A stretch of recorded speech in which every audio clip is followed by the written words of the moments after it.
Okay, that sounds great. So are all the members of the commission on, Chris? We did not have Commissioner Simpson yet. I'm here. There we go. The party's here.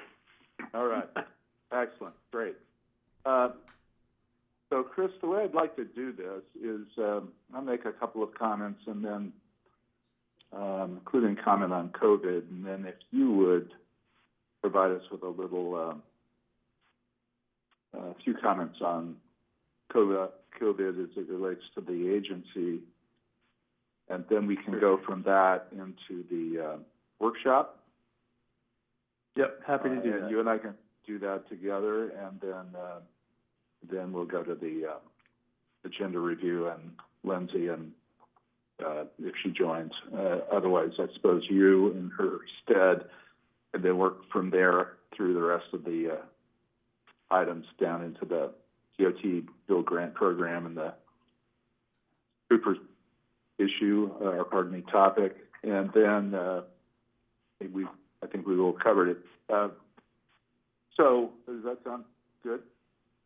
That sounds perfect, and I believe Lindsay briefed Travis yesterday so that she could sit in on the other call, so Travis can actually provide the legislative recap and update as well for this morning.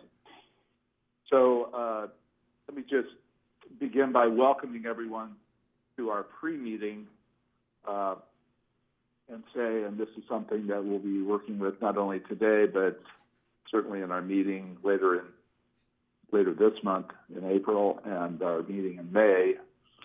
I would say for certain we will be on the phone for those meetings. And then we'll just see where it goes from June forward, see how things evolve. So again, I want to welcome everyone. I want to remind everyone that this is this pre-meeting is a public meeting, which members of the public and media may be attending, and/or media may be attending. And as a consequence of course, Governor Brown's Executive Order 2012 requiring social distancing, that is requiring us to meet by teleconference, and our meeting will be live streamed on YouTube as well for the public. So I welcome all of those who may be listening in. So I guess I just want to say one thing about COVID, and that is clearly the world has changed dramatically since we were meeting in January and February with the emergence of this pandemic, which is, of course, a worldwide issue. On behalf of the Commission, I would just like to extend my best wishes to all of you and your families. I hope everyone is well and staying healthy, and if not, is taking the course of action they need to take to get well. So with that, I think I'll just suspend the other comments until we get to the meeting at 9:30, and turn it over to Director Strickler to comment on COVID as it relates to the agency and how it's affecting the agency, and then he and I can do our little workshop update before you walk us through the agenda. Chris, thanks very much for your comments to us on COVID and how things are at the agency these days in light of everything that's going on. Thank you, sir. So good morning, everybody. Mr. Chair, members of the Commission, and then clearly anybody else who is tied in. I guess I'd start with a few quick things. One is, I want to remind everybody that we are in the midst of kind of different times, but the format we're using right now, while it seems like a brand new format, has been one that the Commission has used before. We have gone through telephonic meetings. We have had conversations in this way. We have continued the work of government in this way, and I think that's an important note to put out on the record. for this body as well as for those that might be listening, just to simply recognize that we're in this interesting moment and very difficult moment with the pandemic, but we are still government. We are still moving projects and other things forward to the extent that we can, and maintaining compliance with the governor's executive order. And a telephonic meeting and a live stream meeting, these are the types of meetings that have been conducted by the commission before. And this is something that we know how to do and we're continuing to do. And so while it feels a little bit different in some ways, we can still get a significant amount of the work done. And I think that's important to the citizens of Oregon. And so I just mentioned that at the outset. And clearly, as we jump into the workshop update, Mr. Chair, if you have any comments on that too, that'd be great. As we start to think about the effects of coronavirus and COVID, clearly it's having a different effect on everybody across the agency, across the state of Oregon, and across the country and the world. As we look to the effects for the agency, I want to describe a few things that are really internally focused, and then see also a few of the elements that are focused externally. On a typical kind of operating procedure for the agency, we might have a couple hundred people. I want to remind you that we have almost 5,000 employees within the agency. We may have a couple hundred that are on telework capacity. In the span of about a week's time, maybe a little over, our IT deployment effort, as well as the IT deployment effort of DAS at the enterprise level, has enabled us to shift to almost 2,000 employees working remotely and teleworking and tying into the network in that way. That is a huge lift and a significant shift in the way we've historically connected. And it's an important factor to show the resilience and the ability to respond, and just how much our IT staff has been working towards this. We have shifted somewhere around 1,500 to 2,000, depending upon the day, employees across the state to telework capacity. So they are either working from home or working from a safe location where they can get a significant amount of the state's work done in that capacity. The other is clearly we have a customer service facing portion of our agency. So everything we do is based upon the customers of the state of Oregon and the residents that we have that need the facility, whether that is for the things that they use for recreational purposes, which right now are somewhat limited, or transitioning to something that is far more important right now, delivering goods, services, food, masks, whatever PPE equipment might be necessary for the current pandemic. All of those really rely on the transportation system, and we have been actively working to maintain open roadways, whether that's plows still running through the passes or responding to crashes and those kinds of things. And our staff has been doing that in a very admirable way, while also maintaining the social distancing requirements that are set forth by the governor's office. So a significant shift in how we've been doing the work, but a very significant amount of personal pride for me and a humbleness of being a part of this response right now, and just seeing what the 4,700 plus folks within the agency are really able to accommodate and accomplish through this time of need. They are really responding in a significant way. A few things that we're doing really at the organizational level. So one, I would say, mentioned before that we have an enterprise level response team that's been stood up. DAS is leading that effort, and we are part of that because we are one of the primary agencies on that response team. Inside the agency, we've gone to executive coordination calls where we get every division administrator, as well as the assistant directors and other key members of the agency together on a call to share information that might be coming from that enterprise level coordination, and then also to provide real-time updates to each other as we're coordinating on how best to react to the COVID emergency.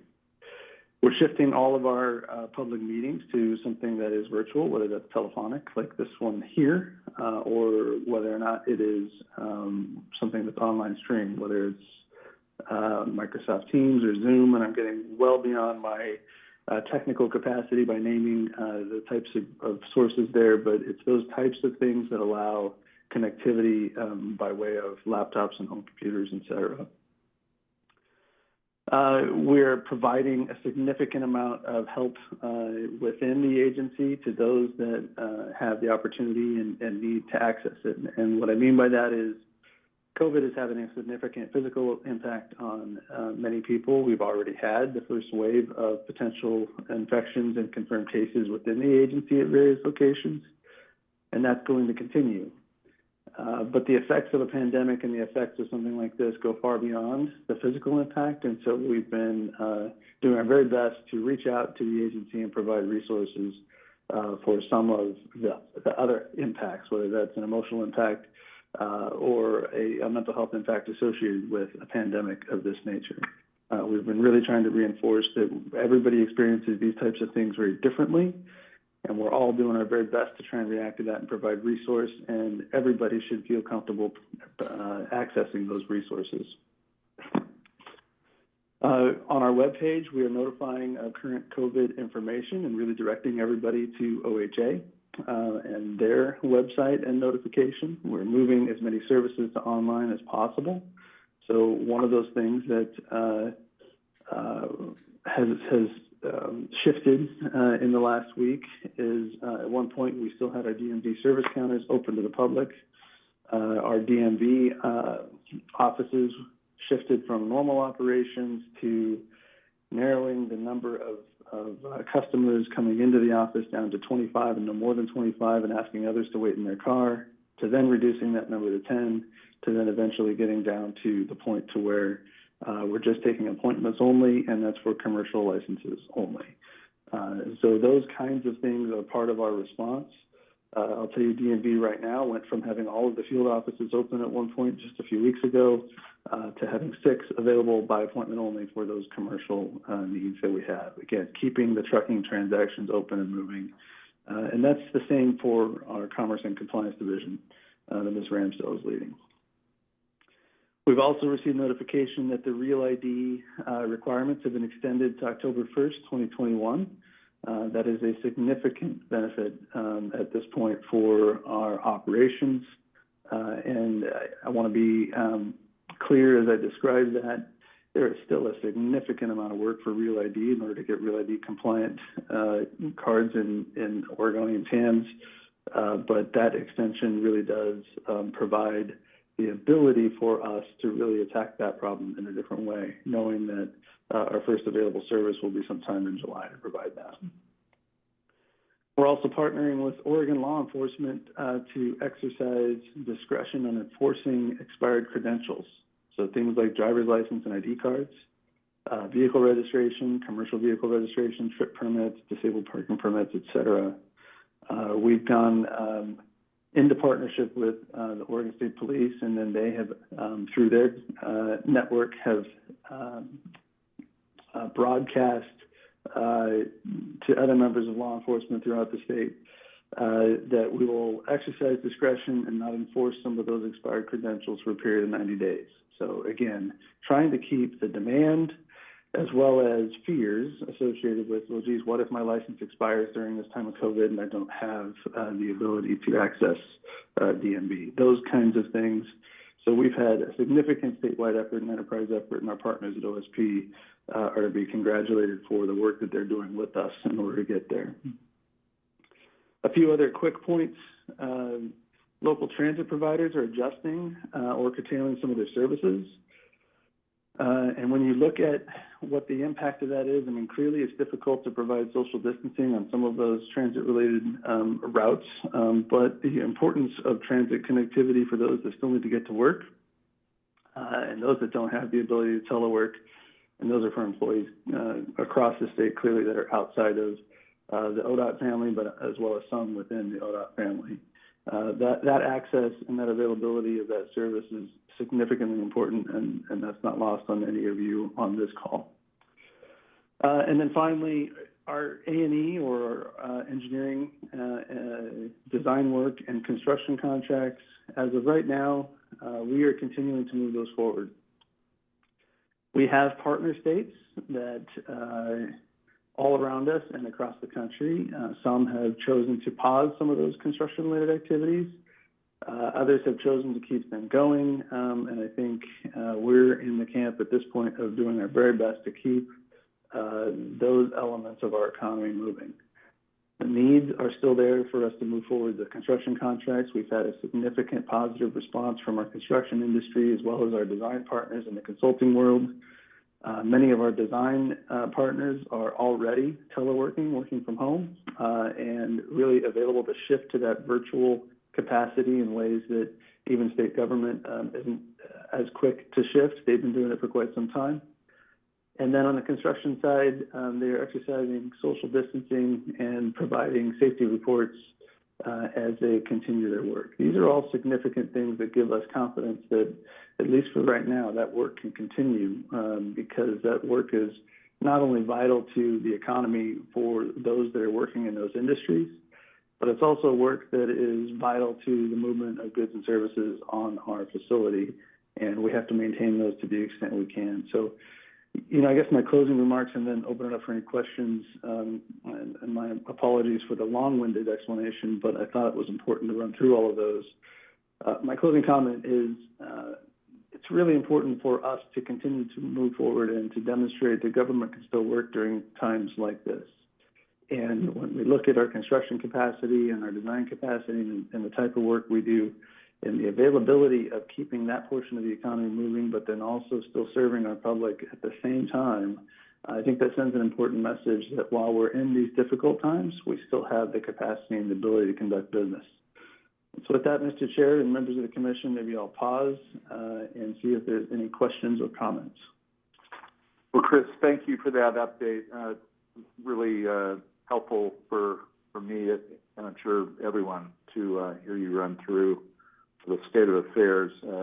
I do want to just thank everyone on the call from Odot for your leadership through a rapidly changing environment, and we're fortunate to work with an agency, we on the Commission, that has the standards of professionalism and capability and excellence that you all bring to the work you do. So I want to compliment you on the way you're carrying on, and thank you for everything you're doing. With that, I would just open for any follow-up questions on Chris's remarks before we move forward. Anyone on the Commission have a question? I guess my only question would be, Chris, if you could just give us some kind of an idea on how the agency is seeing this impact the system, particularly use of the roads. Are we seeing, I assume we're seeing dramatic reductions. I mean, I notice it, but I'm not out a lot. So just what we're seeing in terms of usage of the system and usage of the services, and what kind of just the kind of level of impact, whatever kind of brief comments, maybe just 2 or 3 metrics would be helpful for us to get a picture of how this is rippling through. Yeah, happy to do that. So don't have the numbers in front of me for DMV-related transactions, but as you could imagine, with service counters closed down, we have seen a significant decline in the number of transactions there. But again, we're pairing that with delayed enforcement or enforcement actually being suspended for that period of 90 days. And so the complementary aspect of a decline in service availability. I'd also say that we have a significant amount of online presence for DMV, and there's a significant number of transactions that can be conducted there directly from your home. And we're encouraging folks to do that to the extent possible. So again, DMV is open for business to that extent. On the traffic-related front, we're seeing on average between 25 and 40% reduction in the number of users during peak times on the facility. So there's still a significant amount of use on the facility. And while we saw an uptick in truck traffic, we're seeing that level off at this point. but overall, probably a 25 to 40%, depending upon location and depending upon where you are across the state. So a significant reduction in traffic volumes, and that's to be expected with a social distancing order. And in some ways, it's a good tool and metric to measure against how effective the order has been. And based upon the governor's direction and what we're seeing on the facilities, we're seeing a pretty significant impact with the social distancing. And we're also hearing as much from our health experts at our partner agencies that's having an effect on what the baseline would be if we didn't have a social distancing order in place. I would remind everybody, though, that even with that reduction and even the leveling off of the trucking industry, the reliability and the ability to maintain access and provide those open service lines when delivering goods and services, especially those that are connected to this health emergency, whether that's food for those working within the health industry or for anybody else across the state of Oregon, or whether it's masks and medical equipment, et cetera, maintaining a reliable network so that people can get to where they need to be so that we can deliver those goods and services and respond to this health emergency is a significant priority. So with the 40% reduction, that is a significant and beneficial outcome associated with the social distancing effort, but we still have crews that need to maintain the facilities that are open. People still have crashes. People still have moments where either a natural event or something due to driver error puts a strain on the facility. We still have to respond to get those open. The last thing I'd say is transit service providers, whether that's bus service, rail service, even onto the Amtrak Cascade service, they're seeing a decline. Clearly, that's to be expected. And while I don't have the percentage, it's on an order of magnitude. And so as we look at the social distancing measures, it is having a dampening effect on the number of users on the facility for right now. Thank you, Chris. If there are no questions from the commission, let's move on to the workshop. I don't think this will take 20 minutes, but I'll just make a couple of comments and turn it to Chris. As you know, we've got a work plan that we have approved previously, a 2-year work plan. We're looking at holding a workshop or workshops and maybe a couple of different meetings in order to see where we are and focus on priorities going forward over the next 2 or 3 years and update our work plan accordingly. And by work plan, and I've had fairly extensive discussions with Chris about this, we clearly want a single set of goals and priorities that run that the commission and the Odot leadership team have had full input in developing, ultimately with the commission approving. And therefore, we need a lot of coordination and participation, and we need to lean fairly heavily on the expertise of the agency in order to have a smart plan for going forward as a long-range plan and a medium-range plan. And we were making good progress beginning of the year on developing out what some of those key themes would be and how that workshop would run and what we were trying to accomplish. Then, of course, we had in close succession the short session of the legislature, the executive order on climate, and, of course, the coronavirus.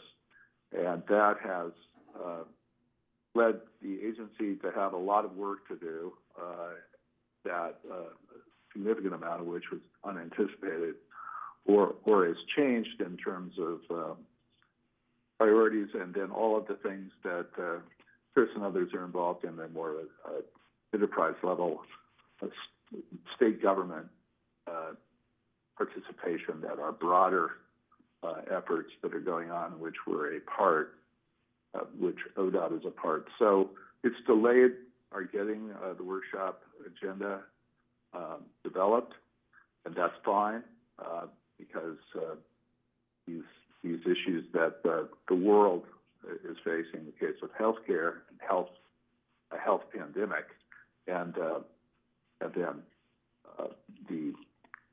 trying to get a read on what kind of an environment we're in terms of the agency's work, takes priority over long-range planning discussions. And at this point, and I'll let Chris speak to this, it is difficult to do all of this at once. So the other major thing I would say is we do not want to be having a long-range planning meeting, in my estimation, on the phone. It's going to involve too many people. We need to be in the same room.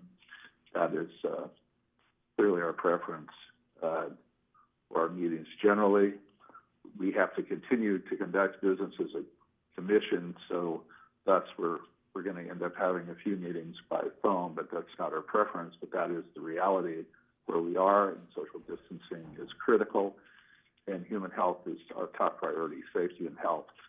So it has led to some delay in the workshop.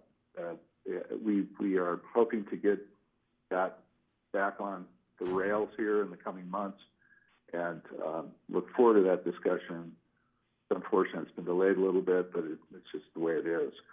So with that, I'll turn it over to Chris for any comments he's got about the workshop. And I appreciate the efforts he's tried to make to focus attention, and others in the agency have, in the midst of a whirlwind of other things. Thank you, Mr. Chair. I'll be brief as well. As we think about the commission workshop, I think you nailed the thing that's probably most important for us as an agency right now, and that is how do we align commission priorities and agency priorities and simplify them at the same time in a way that we have a single set of priorities that the entire agency is responding to, and are we hearing the commission's desire as it relates to the types of leadership moment and vision and priorities that you've been setting forth. So the workshop is a significant, not only milestone for us, but it's also a significant effort in order to prepare for it. I only say that to say that when something like a worldwide pandemic comes into play, it really taps into the capacity of each of the individuals that are leading significant efforts of that within the agency. In short, we want to make sure that we're prepared to have a meaningful dialogue with the commission, provide the right level of technical response and information to some of the questions that might come up, and provide our leaders within the agency the ability to recognize what within those priorities for the commission can we hit the ground running and what's going to take a little more effort. I think that that's significantly important to get right, and I know that you feel the same, Mr. Chair, based on our discussions. And it seems as though making sure that we have the right amount of bandwidth and available capacity within our leaders within the agency, as well as the commission for that matter, because you all have day jobs as well. The ability for us to put those efforts together collectively in a way that we can have that meaningful dialogue is significantly important. As an agency, when first came on, we had talked a lot about some of the simplification efforts that we wanted to take part in. So we have many different things, whether it's our strategic business plan, whether it's the Oregon Highway Plan, the transportation plan, or any of the other efforts that we have going on. We have a significant number of employees in the agency that are working towards achieving those goals. But we also have a need to simplify some of those things, and we've really tried to simplify our message down to three main points that then feed into some of those larger and broader discussions and accomplishments. But we need to have that workshop discussion with the commission in order to align around that. Those three main points have been probably repeated numerous times and not new to anybody on this call. But it's worth saying again, we're really doubling down and focusing on equity, and that's equity across the system as well as equity within the agency and how we make decisions. Integrated system operations and congestion management, and how do we address those issues at the global scale and then very specifically in our urban market. And we've got a little bit of update on that later in this agenda. And then a detailed discussion around sustainable funding. In order to have meaningful dialogue around those priorities, we need to be able to provide and lay the groundwork and the context. And the groundwork and the context is background on where we've been as an agency. It's background on some of unpacking exercises that we've been going through. You'll hear a little bit more about that on today's agenda when Mr. Lynn talks through the ADA settlement and the federal bridge requirements. And so there's a lot of moving parts right now that are coming together that we want to lay as a foundation for the Commission to consider as we start to think about a vision and priority setting that really is aligned between the Commission and the agency as we go forward. We're recognizing, though, that we're also asking all of our team, at least on specifically on the Odot side, and I only say on the Odot side because I don't want to speak for the Commission members, but I'm sure you've been inundated as well. And that is in this response to COVID-19 and a shift to telework and other efforts, it's not so much the teleworking that is creating the moment where it's difficult to catch bandwidth. It is attending to 4,700 needs across the agency and the important aspects of what a pandemic actually means and doesn't mean as the work goes forward. That is really consuming a significant amount of all of our time at the agency, but also, and more specifically, the division administrators that are really doing everything they can to supply both information as well as forward progress for things that are going forward.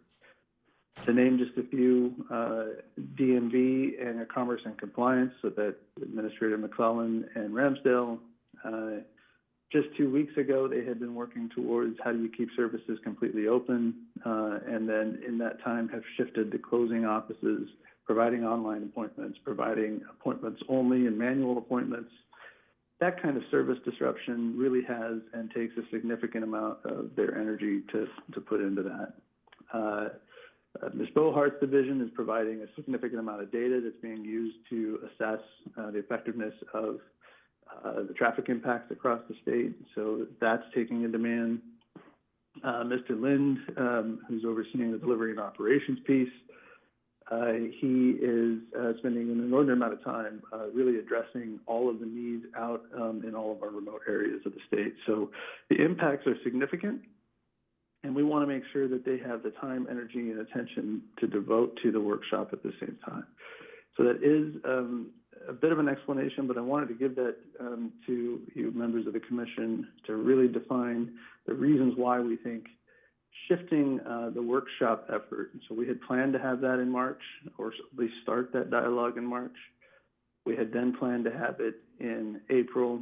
I think it's probably best to really plan for a shorter April meeting that is really a business-related meeting and really see if we can focus some of the contextual and ground-setting efforts for what's the beginning of a workshop in May, and then recognize that an in-person dialogue for deliberation for the Commission makes the most sense, and it's likely coming in the June or July timeframe. That's what we're suggesting at this point.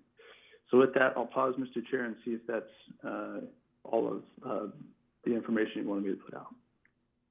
Yeah, I think that's great. And we can certainly take questions on it, but I want to be conscious of the fact we've got a few other things to hit here before 9:30. Maybe if you could just take a couple of minutes, Chris, on agenda review, and then we can get through the legislative recap and the build grant program and key position updates. So we try and hit the 9:30 start time. You bet. Agenda review will be very brief. We have opening remarks by the chair. We have 4 or 5 items that are very quick and won't take 10 minutes for me to report in the director's report.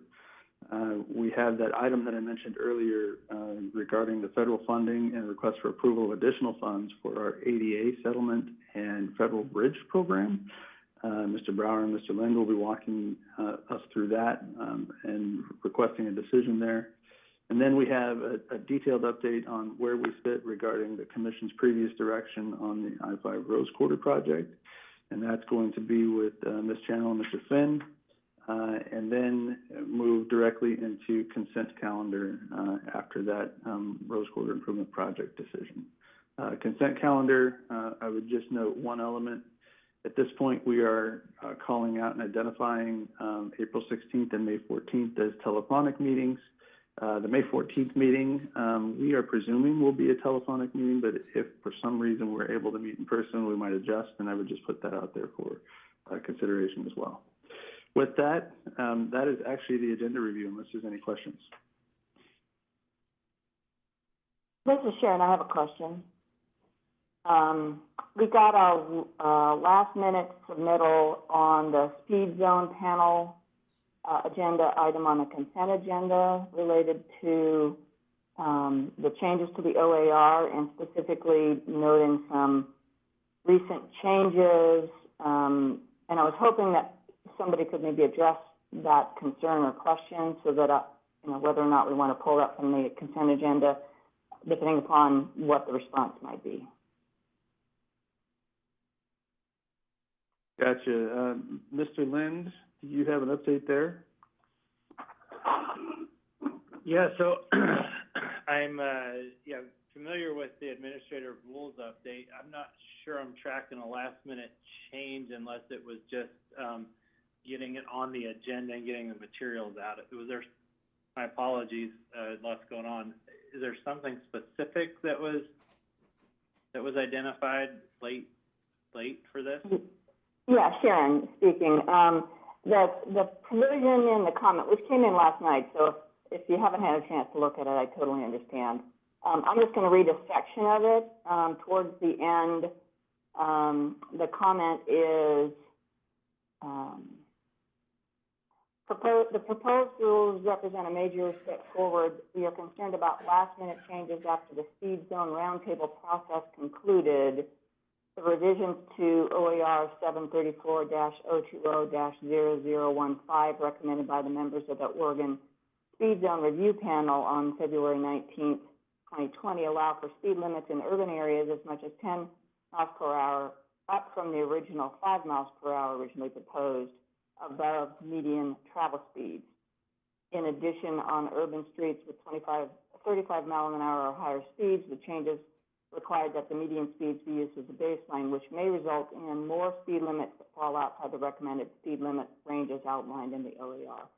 These last-minute changes diminish the benefits of the OAR by straying farther from the safer system approach to speed limit setting and by introducing greater potential variability in posted speed limits.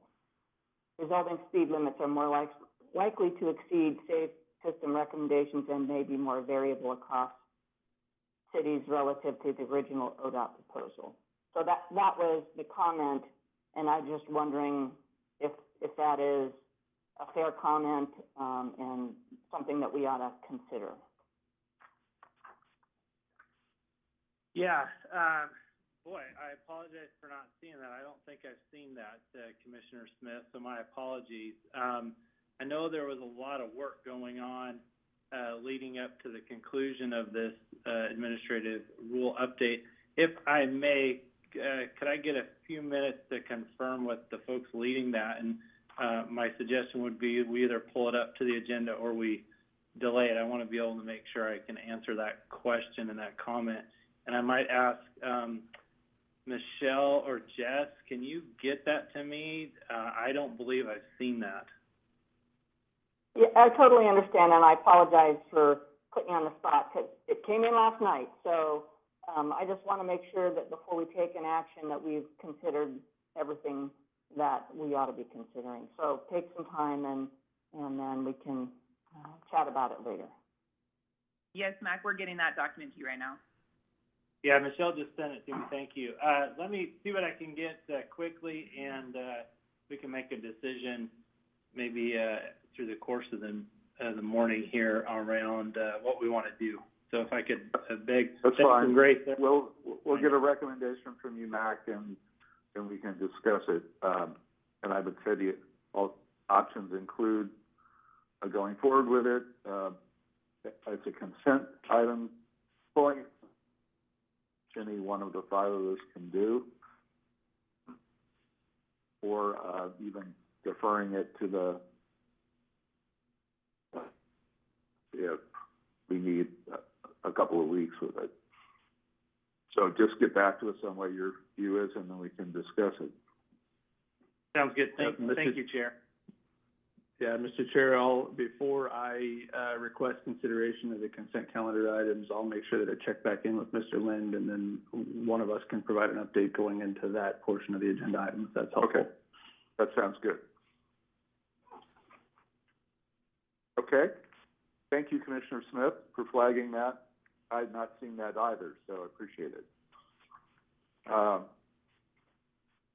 So I think we're at a point where we'll be hearing from Mr. Brower on legislative recap, and then after him, Mr. Sleeman, and then Mr. Brown. So let's just take them in that order. Chris, is that good with you? That's perfect, and I think we can easily make it within the next 15 minutes. All right, very good. Yes. Well, this is Travis Brower. I will be suitably brief as I am covering for Lindsay. I am going to cover two topics very quickly, the 2020 short session and then a preview of the 2021 session. As you're well aware, the 2020 short session was somewhat unusual, and that may be an understatement, in that there were really only a handful of bills passed, only 3 total, and the typical budgetary adjustments that the legislature would normally do was not completed. There were really only a small handful of bills in this session that Odot actively engaged, which is fairly typical for a short session. There was an omnibus transportation measure that included a large number of changes, including the changes that were put forth by our STIF STS Consolidation Advisory Committee and endorsed by the Commission. There was a bill related to speed setting and a bill establishing a state board of towing within Odot, and a handful of other bills that were brought forward. But as you're well aware, most of the conversation during the 2020 short session was really focused on the climate change cap and trade measure. That engagement was largely managed through the governor's office, with agencies like Odot playing a supporting role in terms of working through some of the arrangements in the bill and how the transportation sector would be treated under that bill. That measure ended up being largely similar to measures that were introduced in previous sessions, except that there was a geographically phased approach to including counties across Oregon under the application of the cap and trade bill to fuel sales. Ultimately, that bill, as you're well aware, did not end up passing. So it's a question now of how the governor and the legislature will move forward in that arena. Of course, we'll have conversations with that in coming weeks. We were also engaged in some budget conversations, seeking some additional staff resources for DMV in light of the requirements related to Real ID and other future customer service demands that are coming, including issuance of licenses under HB 2015. Obviously, now that we've seen an extension from the federal government for Real ID, that will change our approach to that staffing. We have an additional year to issue Real ID licenses before the requirements to use a Real ID compliant license to get on a plane or into a federal building will go into effect. So that gives us a little bit of breathing room to think through that. So the session, however, ended with that still on the table, as with many other things. So we did not get the DMV staffing, but we'll be coming back with an updated plan to determine really what do we need in terms of the additional staff to serve our customers effectively for Real ID and HB 2015. So in terms of the 2021 session preview, we're still obviously almost a year from the commencement of that session, but we are deeply engaged already in the development of legislative concepts. Each long session in the odd-numbered years, executive branch agencies can introduce legislation through the Office of the Governor. It's a process that we begin in the fall odd-numbered years. Includes 2 phases, really: an internal process that we're going through now, and then an external process. Since last fall, we've been developing that list of concepts to submit to the Department of Administrative Services for drafting. The Commission's role in this is to approve us moving forward on these 6 concepts that are on the Commission's consent calendar today. That really represents the transition between that internal phase and the external phase and the beginning of the formal drafting process. As you'll see, these concepts are, at this point, really just concepts. They are not bills. They still have a lot of fleshing out to do, and there will be a role for the Commission in some particular elements of that as we go forward, particularly as we look at tolling and road usage charging and some of those other areas.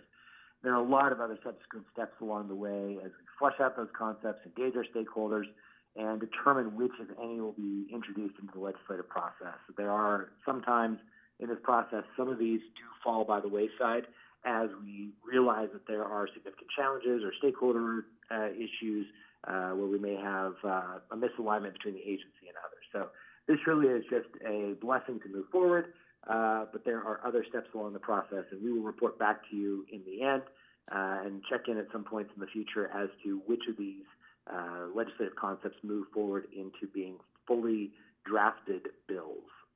So with that, I will conclude.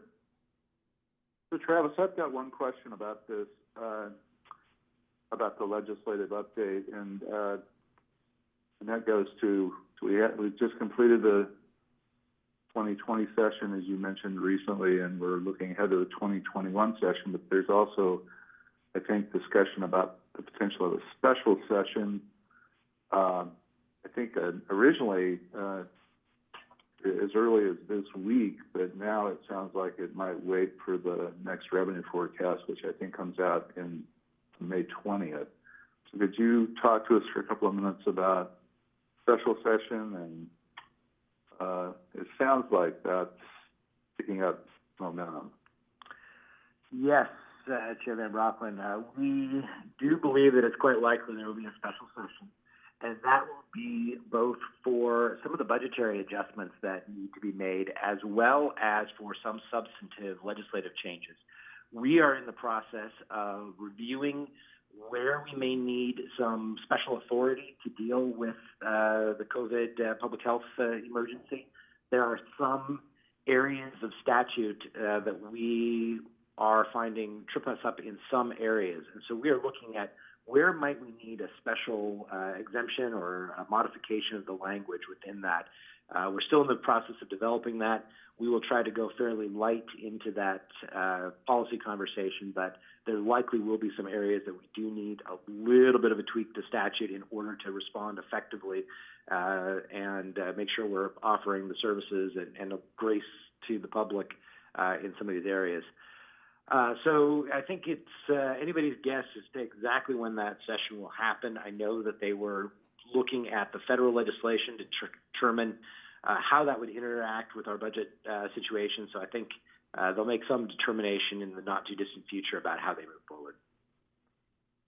And is that expected to be a one-day session or potentially longer than that? Yeah, typically legislators try to develop a plan for any special session so that they can get in and out quickly with a minimum of impacts. I think it's probably perhaps even a series of one-day sessions, depending on what they choose to move forward with. There may be need for them to have a special session on a couple of different occasions. So rapidly evolving, and I have not heard anything in the last day, which means my intel is seriously dated at this point. Okay. Questions on Travis's report? All right. Move on to Mr. Sleeman. Okay, good morning. This is Trevor Sleeman, Odot Federal Affairs, and just want to check in with you because it is currently build grant season at USDOT. And the way we've done this for the last couple of years is I will just run through the projects that we're planning on applying for through this grant program and have one other small item to check in with you about, just to make sure there are no concerns with how we're approaching the grant program for this year, because this is one of the larger and more popular grant programs. So what we do has some visibility here. So just a little bit of background on the program. There's $1 billion available this year, which is a little bit larger than usual. States, local governments, tribes, MPOs, everybody is eligible to apply. A variety of work types can be funded, although in the Trump administration we've seen more of an emphasis on highway projects rather than transit or bike ped projects. There's a real emphasis on rural areas as well. And as in years past, competitive grants have to address safety, state of good repair, economic competitiveness, sustainability, quality of life, innovation, and partnership. Those have kind of been the long-standing merit criteria for this program. So we are allowed to apply for up to 3 different projects. And when we're evaluating which of our projects make the most sense for this program, we look at 2 big factors. Number one is readiness. USDOT likes to get this money on projects that will spend it out quickly. So we have to obligate these funds if we win by 2022. So pretty quick turnaround. And it's also key to bring a lot of non-federal match to the table. And so when we start looking at the universe of projects that meet both of those kind of big criteria, it really narrows things for us. So I'll quickly run through the 3 projects that we have selected for this year, just to make sure that there are no concerns at the commission level, if that's all right. So first, and this is in no particular order, we have the Arora Donald Interchange modernization there at I-5 in northern Marion County. If you've driven through that area, you know we do have some congestion and safety issues there. It's kind of a funky interchange. So to fully modernize that, replace the bridges, the I-5 bridges over Ealing Road, and to construct a diverging diamond interchange there. It's about a $66 million project. We've got some money that we can put up as non-federal match. We'd be asking for about $25 million from the Build Grant Program. That would allow us to do most of the project. I think this is probably our strongest project. It'll get high marks because it has good freight benefits. It is technically in a rural area per the program. We have a very strong partnership with Marion County, and I think all of those things will look favorable. So that's the first one. Second is a project in Region 5. It is another interchange modernization project. This is the interchange in Pendleton of I-84 and US 395. This is a huge priority for the city of Pendleton. They're kicking in a couple $1 million worth of match, and we are as well. It's a $29-30 million project. We'd be asking again for 25. This is actually a repeat application from last year. We did do a debriefing session with USDOT grant evaluators earlier this year, and this project did get pretty favorable marks from them. It has good freight elements, good livability and local mobility elements, and again, strong partnership with the city of Pendleton on that one. And the last project we're looking at is the Southern Oregon Seismic Triage project. Now, this got a $35 million contribution from House Bill 2017. We would be looking to add $10 or $15 million or so to the scope of the project to do a little bit more work. And I think we'll need to sort of reframe the project, not just as seismic, but as kind of an overall regional resiliency type of an effort for Southern Oregon and the Rogue Valley, which I think we can do, and I think it'll be a competitive application. Needs a little bit more work, but I think we can get there. The deadline for applications is May 18th. So those are the 3 projects. Any concerns with how we're approaching our 3 slots this year from the commission? This is Commissioner Callery. Is there any opportunity for any funding for the Huskanaden project?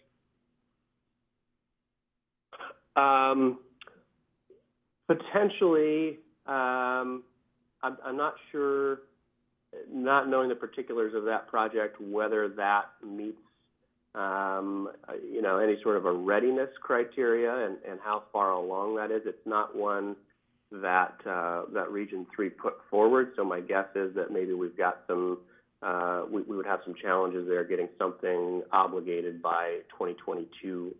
But we can certainly check on that. Okay, thanks. This is Mac, Martin and Trevor, if I may, or Commissioner Gallery and Trevor, if I may. Huskanayden, we're getting the funding to get it back up to grade, but in the build grants, the criteria such as readiness, we just don't see a viable project down there to permanently fix that slide. But on the next month's agenda, you'll likely see a request come forward to approve some planning funds to contemplate resiliency on the South Coast, similar to what California has done on their northern stretch, knowing that we don't have the funding to permanently fix those major slides. So that's why we would not be pursuing a build grant likely for Huskanayden or any of the other major slides on the coast, just given the size and complexity. But we are working to put a plan together so we can have some resiliency there. Okay, thank you. Other questions for Trevor? Okay. This is Commissioner Callery again. Are we hearing anything from other entities within the state that are eligible for the build grants on projects that they might be putting forward that the OTC might want to submit a support letter? Yes, thank you for teeing that one up for me. That was going to be my last point here. If there are no questions on the three or concerns with the three ODOT projects.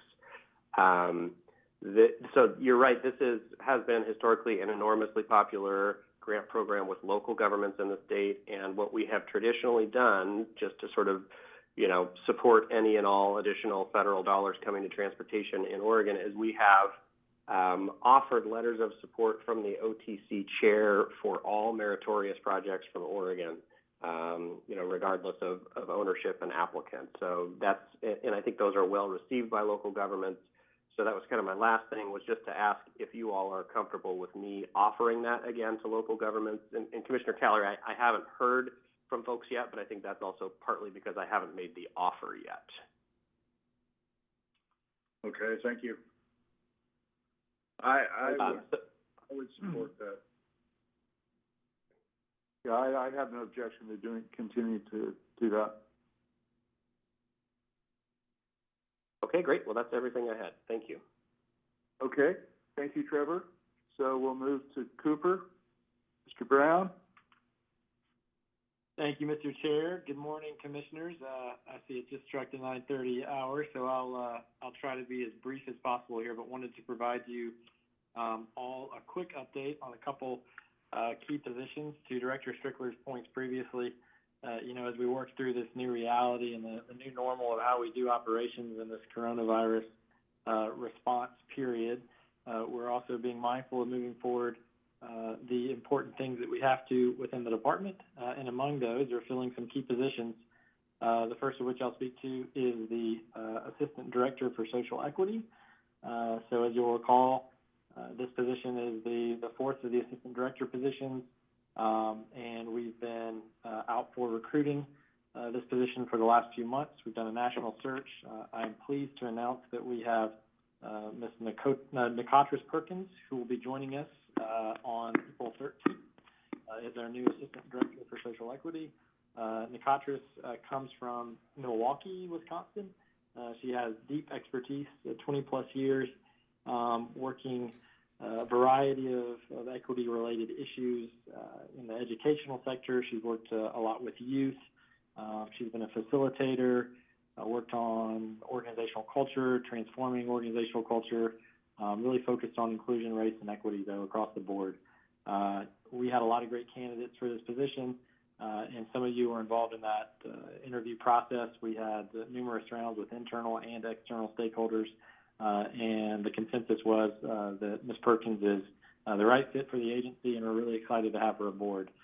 So again, she'll begin Monday after next, and we're working through the details of that and the onboarding. I would suspect that we'll be reaching out shortly to have some time for her to connect with each of you and get your views as she comes on board. The other position I wanted to flag for you is that we've also found our next Delivery and Operations Division Administrator. I guess I should say the first Delivery and Operations Division Administrator. Ms. Karen Rowe will be joining the team the following Monday after the 13th, April 20th. She comes from Colorado, where she has most recently served as similar to a region manager in our model, one of the regional leads for the Colorado Department of Transportation. Has deep expertise as an engineer, so has deep technical expertise and also a really strong skill set in terms of kind of innovative thinking and change management. So we think she'll be a great asset to the team as well. And similarly to the social equity recruitment, this was a national search that drew in a lot of great candidates. We had internal and external stakeholders come together and decide that Ms. Rowe is the right fit for us now. So I wanted to flag both of those key positions as coming on in the next couple of weeks. We're really excited to have them. I think they're going to round out our team in significant ways and make sure that we're poised to continue the work we need to do into the future and coming out of the coronavirus time. The other thing I flagged for you real quick is we also, along with these two positional announcements, made an announcement last week that, as we've briefed you all before, we did stand up a climate office, and we have transitioned Miss Amanda Peet, who you're all familiar with from her presentations to you all. She will be the lead for the climate office, which we have stood up as separate and distinct, which will fall under the operations group, report to me. And a handful of folks are moving over to that office, really with the charge of moving forward on the statewide transportation strategy, of which Amanda was a key author and has already been doing a lot of work, and also the most recent governor's executive order on climate change. So she'll be really leading the charge at the staff level for us as we move forward those efforts. And more to follow on that front, but wanted to make sure y'all are apprised of all three of those kind of key announcements we've had coming out in the last the last week. So I'll pause there if there's any questions on any of those. Questions for Assistant Director Brown? Okay, hearing none. Thank you very much, Cooper, for your report. Those are important hires, and congratulations on getting them done. So with that, I think what we'll do is just move right into the regular meeting from our pre-meeting, which is now ended. And so I'd like to welcome all those who are listening, and thank you for attending. As you know, this meeting is pursuant to Governor Brown's Executive Order 20-12, requiring social distancing. This meeting is being held by teleconference. It's also being live streamed on YouTube. We anticipate the next couple of meetings potentially being held by teleconference and live stream, consistent with the governor's order on social distancing in response to the global coronavirus pandemic. We obviously all look forward to returning to in-person meetings as soon as possible, but for now we're meeting in this context telephonically, and appreciate everyone's participation from the department and everyone's and those of you who are joining to listen in to our meeting today. We wanted to make sure for this meeting that we were providing an adequate opportunity for receiving public comment. So the Commission opened a 2-week public comment period related to this meeting in advance of today's meeting, opening it on March 16th and closing on March 27th. And we received a number of comments during that comment period on agenda items, which we will be addressing today. So I want to thank all of you who commented. I want to assure you the members of the Commission have reviewed your comments, and we appreciate your participation in the OTC's and Odot's work. So since the Commission last met in February, as we're all well aware, the world has changed dramatically. with the emergence of the coronavirus and the rippling effect it's having in so many ways in the health community and the healthcare community and in the economy broadly, both in the state, in the nation, and internationally. On behalf of the Commission, I'd just like to extend our best wishes to all of you and your families at this difficult time. We hope that those of you who do not have the virus continue to be in good health and avoid it, and following the recommendations and directives coming from our governor. And we send our best wishes to all of you who know someone who has contracted the virus, and good health to them in the near future. Also, on behalf of the Commission, I want to thank the healthcare community in Oregon and really throughout the world for their brave service in this very difficult time for them. And finally, again, on behalf of the Commission, I want to thank all of those who work at Odot for their professionalism and commitment to the work they do. And we hope all of you, both at Odot and who are participating in this meeting by listening to it, that you are safe and well, and that your families are as well. So with that, I'd like to turn to Director Strickler for the Director's report.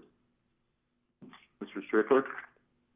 Thank you, Mr. Chair. Mr. Chair, members of the Commission, I have just a few items of update, and I wanted to start with an appreciation for the Commission's acknowledgement of all the work that's been going on, and then also kind of a message of safety and health to all those that are out there listening as well. In this moment of the pandemic, it's really important that we have work that continues and we really show where those elements of work can go forward, while some clearly are paused. So this is one of those efforts that we can continue within this Commission discussion. We also want to be clear and open about some of the either accomplishments or changes, et cetera, that have been in the most recent couple of months. As you heard already, we've had a few staffing introductions that are coming over the next month, significant positions for the agency. And I'll dive right into the first of 4 or 5 quick bullets. I want to recognize our new Public Transportation Division Administrator, Karen Criswell. Karen came out of a national recruitment effort, and while she has been with ODOT, she competed against a pretty significant pool of candidates. She brings 20 years of transportation experience, a little over, and her strong leadership skills and ability to bring diverse interests together to forge partnerships that improve public and active transportation are exactly what the division needs to build up the solid foundation that was left by Division Administrator Hal Gard. So Karen Criswell, we're excited to have her, and we look forward to what she's able to do within her division. The next point is the ACEC Oregon Best in Category Transportation Award. So for those of you that don't know, ACEC is the American Council of Engineering Companies, and in February, ODOT received the ACEC Oregon Best in Category Transportation Award for the I-205 Trigger project. As most of you on this call know, House Bill 2017 required ODOT, as well as some of our partners, to complete some significant projects in order to move forward and advance the next infusion of transportation funding. And so hence, that's why we called it the Trigger Project. And the Keep Oregon Moving House Bill 2017 named the I-205 Paving and Auxiliary Lane Project and Real-Time Sign Project, as one of those Trigger projects. I'm happy to report that our team met the Trigger and satisfied the needs, and that's a team of ODOT professionals, as well as David Evans and Associates and prime contractor Kerr Construction. And I really appreciate the dedication of all the employees involved in that significant effort. They completed the project on time and on budget, and we're seeing a significant benefit on I-205 in those areas for the project. The next recognition is another ACEC recognition. It's the recognition of the historic Columbia River Highway State Trail from Wyeth to Lindsay Creek. It was submitted by Conforth Consultants, and this is a project that is one step closer to the vision of remember, restore, reconnect, and revive the historic Columbia River Highway. It's the final 5 miles of the historic Highway State Trail, will be connected to the final 5 miles once completed. This section, this 3-mile section of the State Trail was opened on August 3rd, 2019, and it created a 12-foot wide ADA accessible paved trail with connection to the previous completed trail segments connecting to the Starvation Creek Trailhead and Viento State Park. This is a model for multiple funding sources coming together. So Odot received funding from the Federal Lands Access Program, the STIP Enhanced Funds, Federal Transportation Alternatives Program, OTC Discretionary Funds, Federal Public Lands Highway Discretionary Funds, and then partner donations, all of those coming together to complete this important project. The next point involves our safety division and their partnership with OSP. So our 2019 Oregon Transportation Safety Performance Plan, our annual evaluation and highlights of our Oregon Ignition Interlock Device Oversight Program. This is on the consent calendar for approval later, but I wanted to highlight a few points.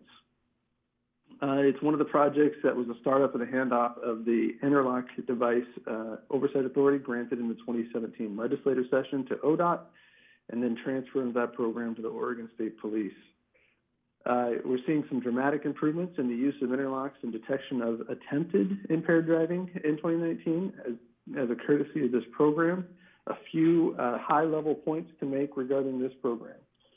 The interlock device was effective in stopping over 5,600 DUIs last year.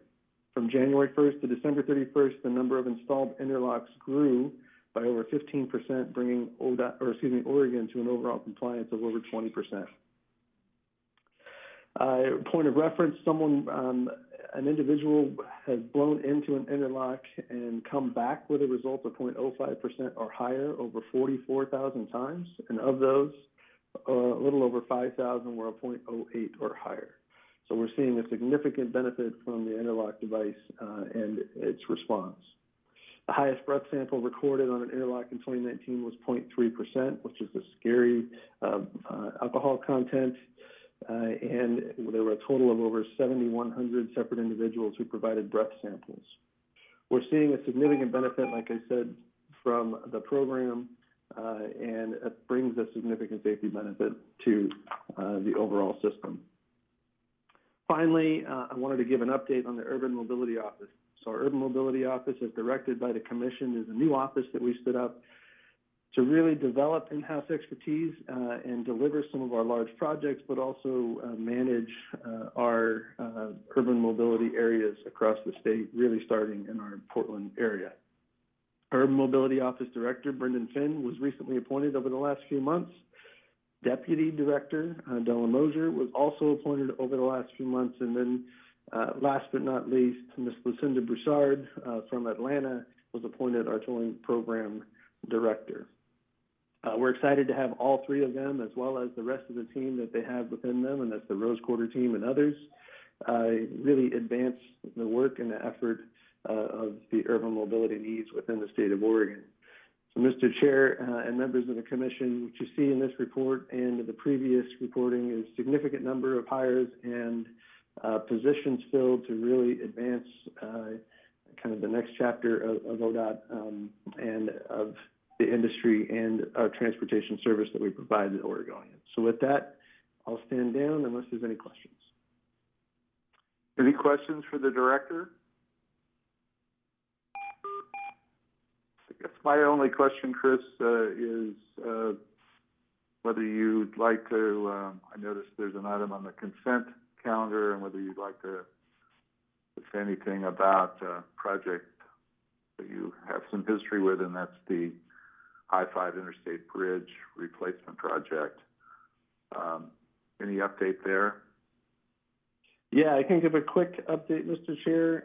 We are working with our partners, and that's our partners across state lines as well as our partners in Oregon here. And these are all of the partners that have a significant role and a signature responsibility associated with that program. So the partners in connection here are Metro, City of Portland, across the river we have, and TriMet.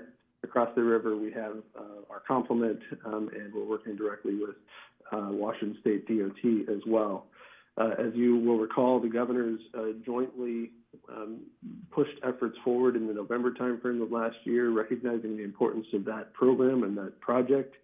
And we are continuing to advance that work, and we're currently in the process of soliciting names through an executive recruiter for a program administrator, and so we're looking forward to that in the near future as well.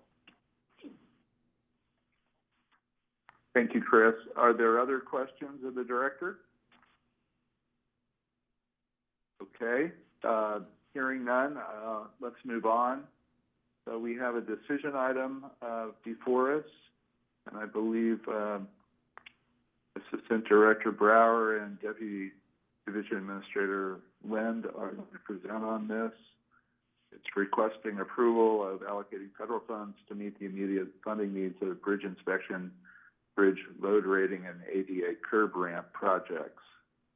So that I'd turn it over to Mr. Brower and Mr. Lind.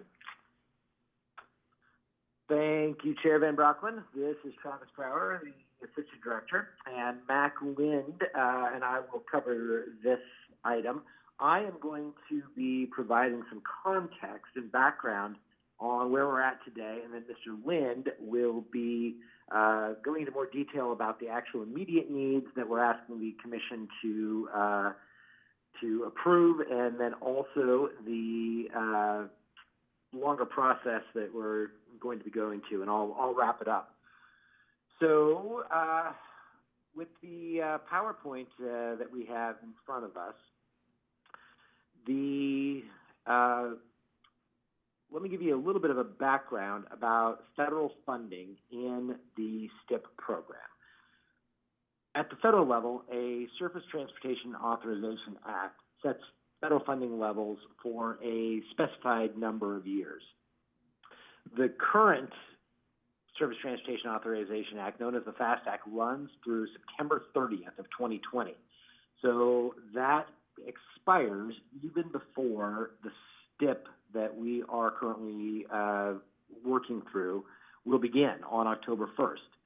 So on the slide that you have before you, we show federal funding going out through 2020, and then the gray bars for future years when there is no Surface Transportation Authorization Act in effect. So this creates significant uncertainty as we have to develop a long-term STIP. In 2017, the Commission allocated funding in the 21 through 24 STIP all the way out to 2024, so a 7-year period into the future in the face of that uncertainty.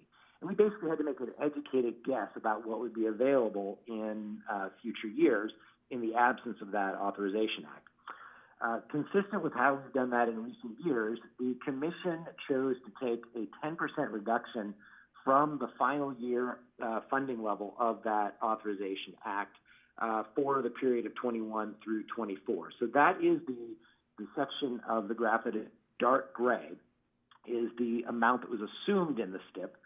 The funding that is shown in the light gray is essentially the reduction from current funding levels that was assumed as a prudent risk mitigation measure to ensure that you would be less likely to have to cut projects in the STIP if Congress cut funding in the Surface Transportation Authorization Act. As you can see, that's a real risk. Back in 2010, we had a peak of funding, and then really funding fell for a number of years. And it wasn't until 2020 that funding levels actually came in above that 2010 level. So that amount that's in gray is approximately $25 million a year. the OTC gave us some direction on how we might spend any federal funds that came in over and above this assumed amount when you passed that funding allocation back in 2017. But we're coming back to you now in order to have more of a discussion about how that funding might be used. I should also note that in the last couple of years, there were a number of special allocations that came in from Congress in the annual appropriations bills that were not included in the Authorization Act. So we have about $55 million in funding that is available today in money in the bank that also needs to be allocated. So what we're planning to do is today and over the course of the next several months, have a conversation with you about how we should go about allocating both that money that's in the bank and the potential unallocated federal funds that could come in if funding for the surface transportation programs do not fall after the expiration of the FAST Act. So with that, I will turn it over to Mr. Lynn, and we can move to the next slide. Thanks, Travis. So I don't have it live streamed, so I'm assuming we're on slide 3. So the last thing I certainly wanted to be doing over a phone meeting is bringing a significant conversation like this to the Commission around the funding needs for some critical programs. But, excuse me, that's the moment we find ourselves in. And a couple of these we've known have been coming, and one briefed the Commission on in January. So I'll spend a little bit of time talking about these 3 programs, the long-term kind of financial need we have for each of them, and then specifically what the immediate needs are to maintain progress in these areas. So focusing on our ADA curb ramp needs and the requirements to meet our settlement agreement that we signed in 2017. We'll talk about our needs to get in compliance with federal requirements around our bridge inspection and load rating programs.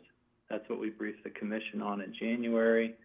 And then near and dear to this Commission's heart, of course, is what we're doing to stand up our tolling program and continuing to invest some funds there. So next slide. I'm on slide 4. So one of the things we've talked about inside the agency is not bringing asks for funding to you in a piecemeal fashion, but we're keeping our eye on the long-term needs going out further. So to Travis's point, we will be having multiple conversations over the next few months around what the needs are longer term, as well as what the funding situation and revenues look like. I will pause and reflect on the moment we're in with the COVID experience and what it's likely going to do to the economy. Certainly no one knows the full effect of that, and we probably won't know that for some time. But we may end up in a place where we have to make some dramatic shifts to our overall program in terms of how we allocate our funds. And certainly the Commission has been talking about that even prior to the COVID pandemic. But over the next few months, I think it's going to be a moment for the state and the nation to reflect on how we invest, as well as conversations around a federal economic stimulus package that may also impact what our focus will need to be on getting folks back to work as well as the economy moving. So want to flag just briefly, we know, for instance, the Interstate Bridge Replacement Program will have additional needs. We've got $27 million identified there. That's simply put, we've got, I believe, $8 or $9 million into that program now as our commitment, but Washington is at $35 million.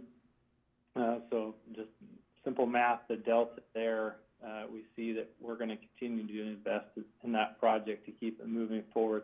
That by no means is the full investment for the state, but at least identifying what we know today for how we're going to invest in that project. For tolling, we know to stand up that tolling back office and get the tolling program up to a place where it can be operating and running successfully is somewhere in that $40 to $50 million range of additional need. But we're really just getting started on that work to inform what would the overall investment needs be for standing up our tolling program. And that'll become a little clearer to us over the next couple of months as well, and I'll speak to that here in a second. And then for ADA, we signed a settlement agreement in 2017 that had a number of things that we agreed to do as part of our commitment to ensure compliance with that law. Number one is we're replacing, reconstructing, or otherwise ensuring we have ADA compliant curb ramps on or along our system, and that's 27,000 curb ramps across the state. We last talked to the commission about this last summer around the ongoing needs for that program, but quite frankly, we had never taken on an effort like this in the state where we are actively trying to do 3,000 to 4,000 curb ramps a year, and so not sure what the industry is going to price that work at. So a critical moment this summer as we go to construction with 9 projects in June to construct, I believe, 3,000 curb ramps over the next year and a half. And we're going to be in that cycle for several more years of doing a high rate of production on curb ramp only projects. And we're nervous, I'll admit this, we're nervous about what those costs are going to be. We're basing it off what other states have been doing in terms of their production of curb ramps, but those costs range pretty widely depending on the expertise of the contractors and the process that's been used. So we're looking very much forward to what do those construction bids come in June to then better inform future long-range costs for that program. That $100 million that we've identified there gets us through that 2023, 2024 timeframe, but the need is much bigger than that through the life of that 15-year settlement agreement. So consistent with conversations we've had with the Commission in the past, this is going to be an evolving discussion around the funding needs to meet that settlement agreement. And then lastly, on the bridge inspections and load rating program, there's a need there over the next 4 or 5 years to invest a significant amount of money to meet our compliance with federal requirements. So just refresh the Commission's memory. In January when we talked about this, we received a letter of non-compliance from FHWA. We had known that was coming. We had been under a bridge program review initiated by former Director Garrett, Mr. Strickler, serving as the Highway Division Administrator, and myself, Steve Cooley, the Chief Engineer. At the same time, we had a brand new state bridge engineer come on board as well. So we've known that we've had some deficiencies, and we're spending a lot of time and energy making the necessary changes to get our bridge program back up to the level we all need it to be excelling at. But we have some work to do, and historically we've been underinvesting in our needs to meet our ongoing bridge inspection and load rating requirements from FHWA. So some one-time infusions of funding to really up our game in that area, but longer term we know we're going to have to invest somewhere between around twice as much as what we historically do on an annual basis, maybe less, but it depends on how we utilize our consultant community to help get this work done and really do some lessons learned around what it takes to be compliant with those federal requirements. So just want to pause there on this slide just to reflect. We're still trying to understand what all of our needs are longer term, but didn't want to give the Commission the impression that what we're asking for today is the only need for these programs going forward. With that, I'll go to the next slide and speak briefly on the funding we're requesting today. So we're on slide number 5. So so I'll cover about half of this and then turn it over to Travis to wrap up before we do Q&A. So in the letter for this agenda item, we've identified the overall need, which I spoke to earlier for each of these programs, but we know that we're going to learn a lot more over the next few months, especially for ADA as we take those projects to construction, and over the next couple years around bridge and tolling, just what the ongoing needs are going to be. So given that, we are not asking for the full amount of funding for each of those programs today. That does not seem prudent or necessary at the moment, but there are going to be decision moments for the Commission coming up over the next several months and years to better inform what those costs will need to be, and then more importantly, what's our strategy to address those. So for today, what we are requesting is to allocate a substantial amount of money, yes, I agree, for the ADA program so that we can continue to put those projects out the door this year, as well as the efforts that we need to be continuing to move forward for 21 and 2022 projects. We're in design and development for those projects right now. And the funding that we've allocated to date is not enough given what we anticipate the cost of those projects will be. So that $49.4 million for the ADA program keeps us on a trajectory to try to meet the first requirement of that settlement agreement to upgrade about 8,000 curb ramps by the end of 2022. For the bridge program, we're requesting $13.4 million to complete the rest of this biennium's bridge inspection and load rating work. That's to be in compliance with FHWA's letters of corrective action that we've committed to, and we will better inform what future needs will be moving forward. But that $13.4 million allows us to stay on pace to meet those requirements. If we fail to meet the plans of corrective action, FHWA does have the ability to direct how we use a certain percentage of our federal bridge funds for these activities. So we're being proactive and not moving into that non-compliance space further.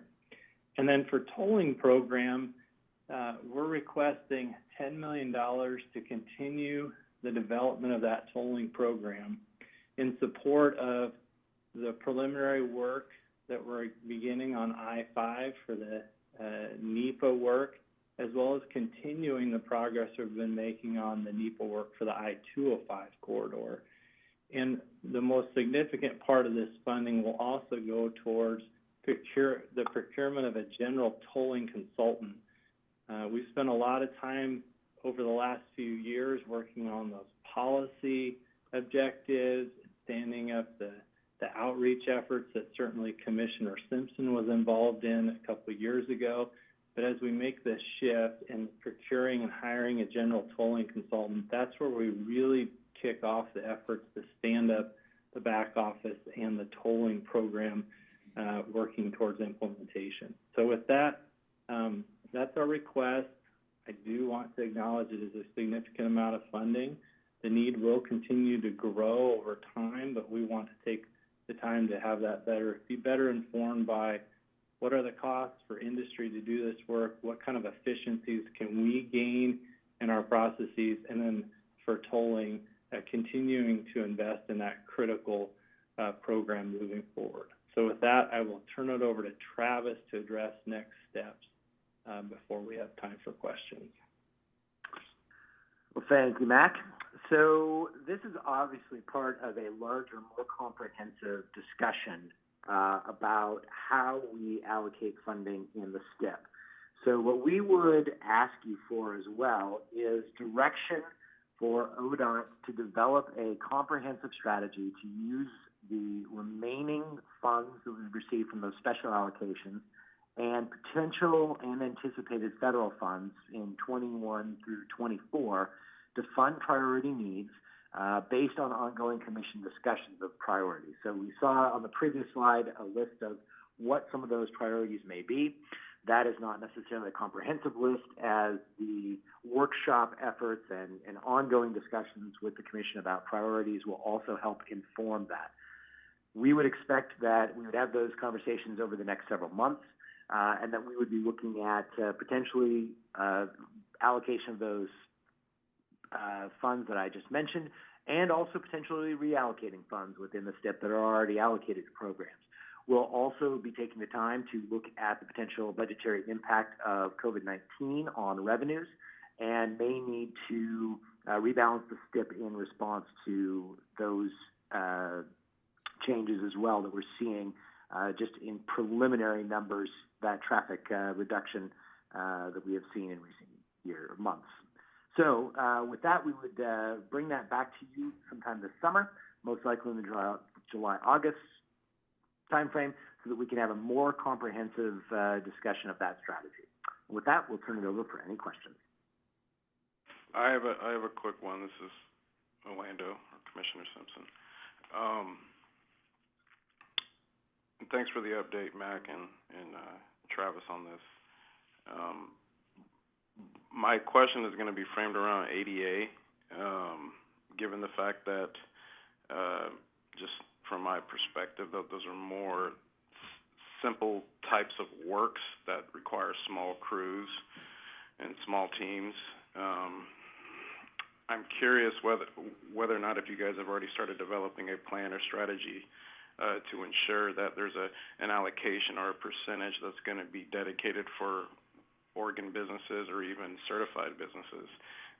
As we're talking about $100 million over the next few years, we don't know what the future holds for us economically around here, and I would assume that a lot of people are getting a lot of anxiety.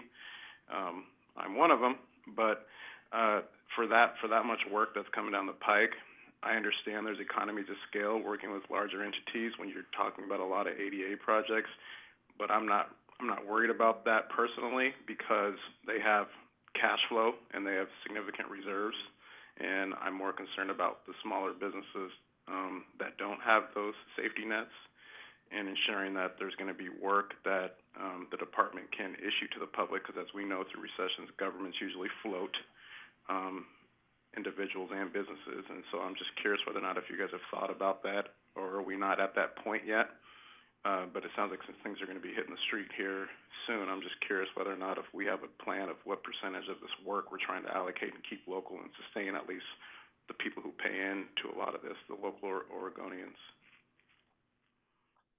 Yeah, Commissioner Simpson, great question. I appreciate that question very much.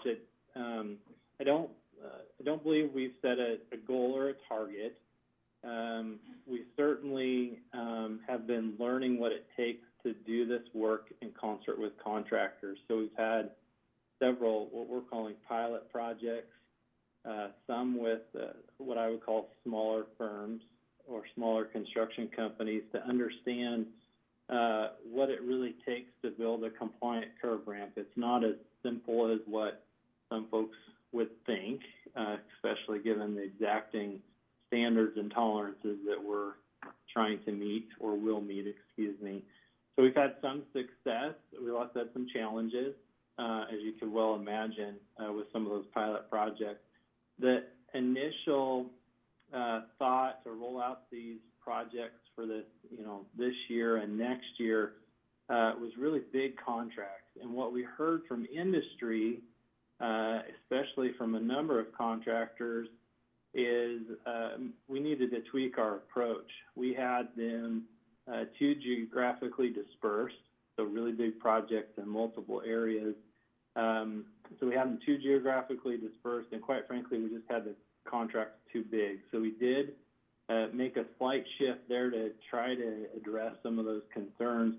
But quite frankly, I think we're still going to be making additional changes to how we break up these contracts into manageable pieces to make them approachable and desirable for any sized firm, as well as the training that we're doing. And there's a substantial amount of it planned this year to get both Odot staff, consultant staff, and contractor staff trained up on the exactness and the standards that we need to meet around this effort. So we are not there yet, and we're really focused on production at this moment, trying to meet that first 5-year milestone. But we are definitely taking those thoughts, opportunities, and ideas from industry around how do we carve these projects up into manageable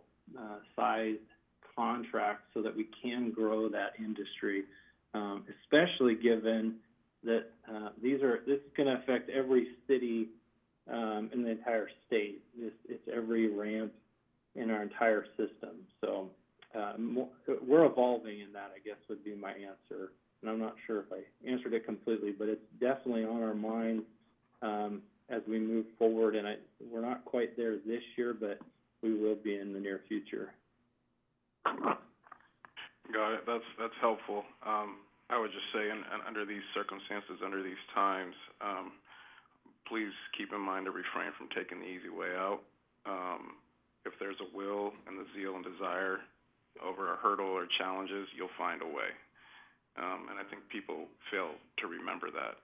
And I think in these times, obviously, there's always a will, or there's always a way. We just have to find the will and the desire to want to find the way to get it done and achieve what it is we're trying to achieve. But thank you. Thank you, Commissioner Simpson. Are there, do you have other questions you wanted to ask, Commissioner Simpson? No, I'm good. Okay. Commissioners Callery, Smith, or Brown, do you have questions?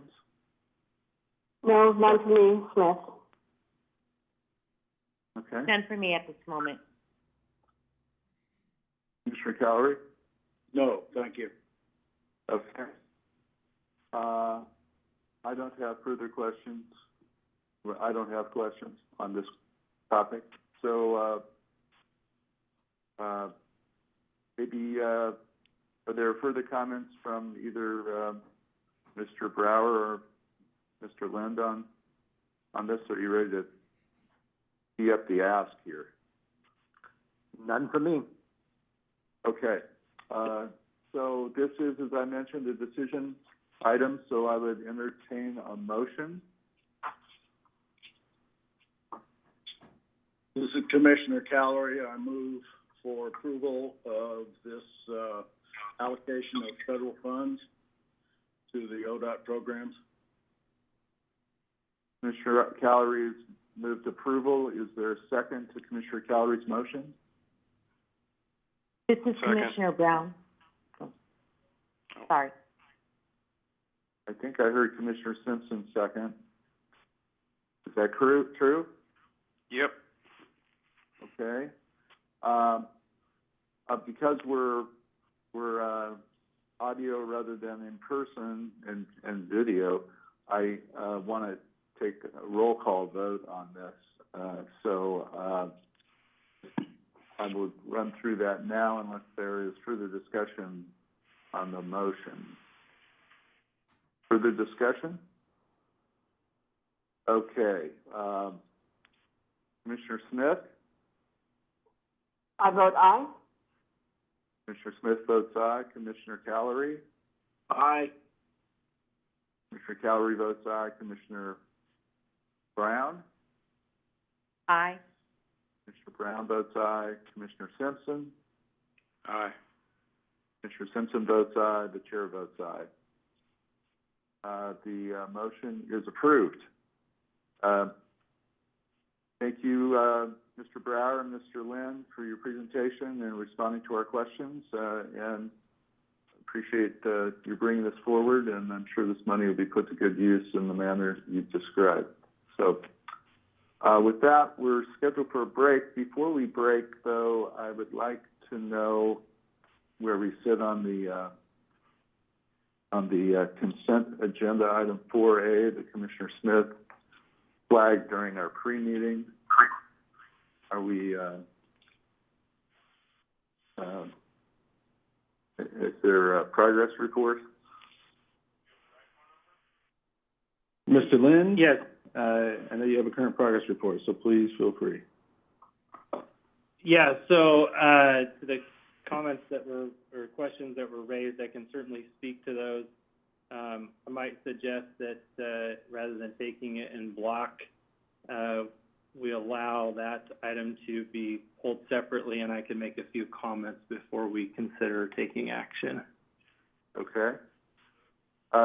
Director Strickler, in light of the time, and we had scheduled to take a break right about now, but if you wanted to proceed with the consent calendar, since I've raised it now, we can do this item now and then take the break.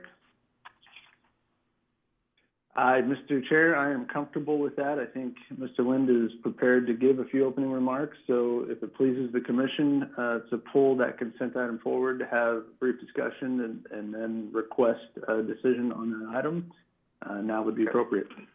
Okay, let's do that, and then we can take the rest of the consent calendar, and then we can take a break. Good.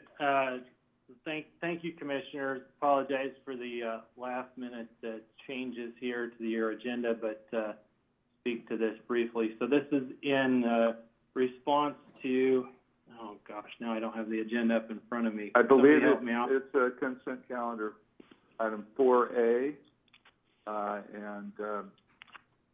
and so this is Deputy Division Administrator Matt Lynn providing the commission with further detail on item 4A, which we discussed briefly during the pre-meeting. Thank you, Chair. My apologies. I've got too many screens open here. This is Mac Lynn, Deputy Administrator for Delivery and Operations. So for several years now, we've been working with a group of stakeholders specific to how we set speeds within the state. And currently, that authority resides with the Department for all public roads across the state. We control the decision on approving what speed is set for a given road, street, or highway or interstate.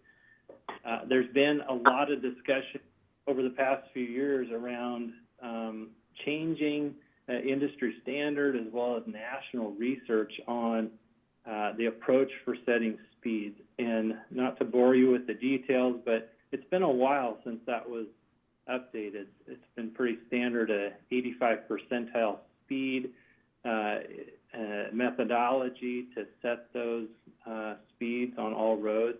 And there's a lot of work being done at the national level, which we are heavily engaged in, to better reflect the context or the environment at which that facility operates, not just how fast folks may be traveling on it. So if you think about in an urban area where maybe you're coming in from a rural stretch into that urban fringe, you're looking for those cues of businesses, maybe landscaping next to the road. Just what's that contextual clues that tells you you're entering a space that you should be slowing down?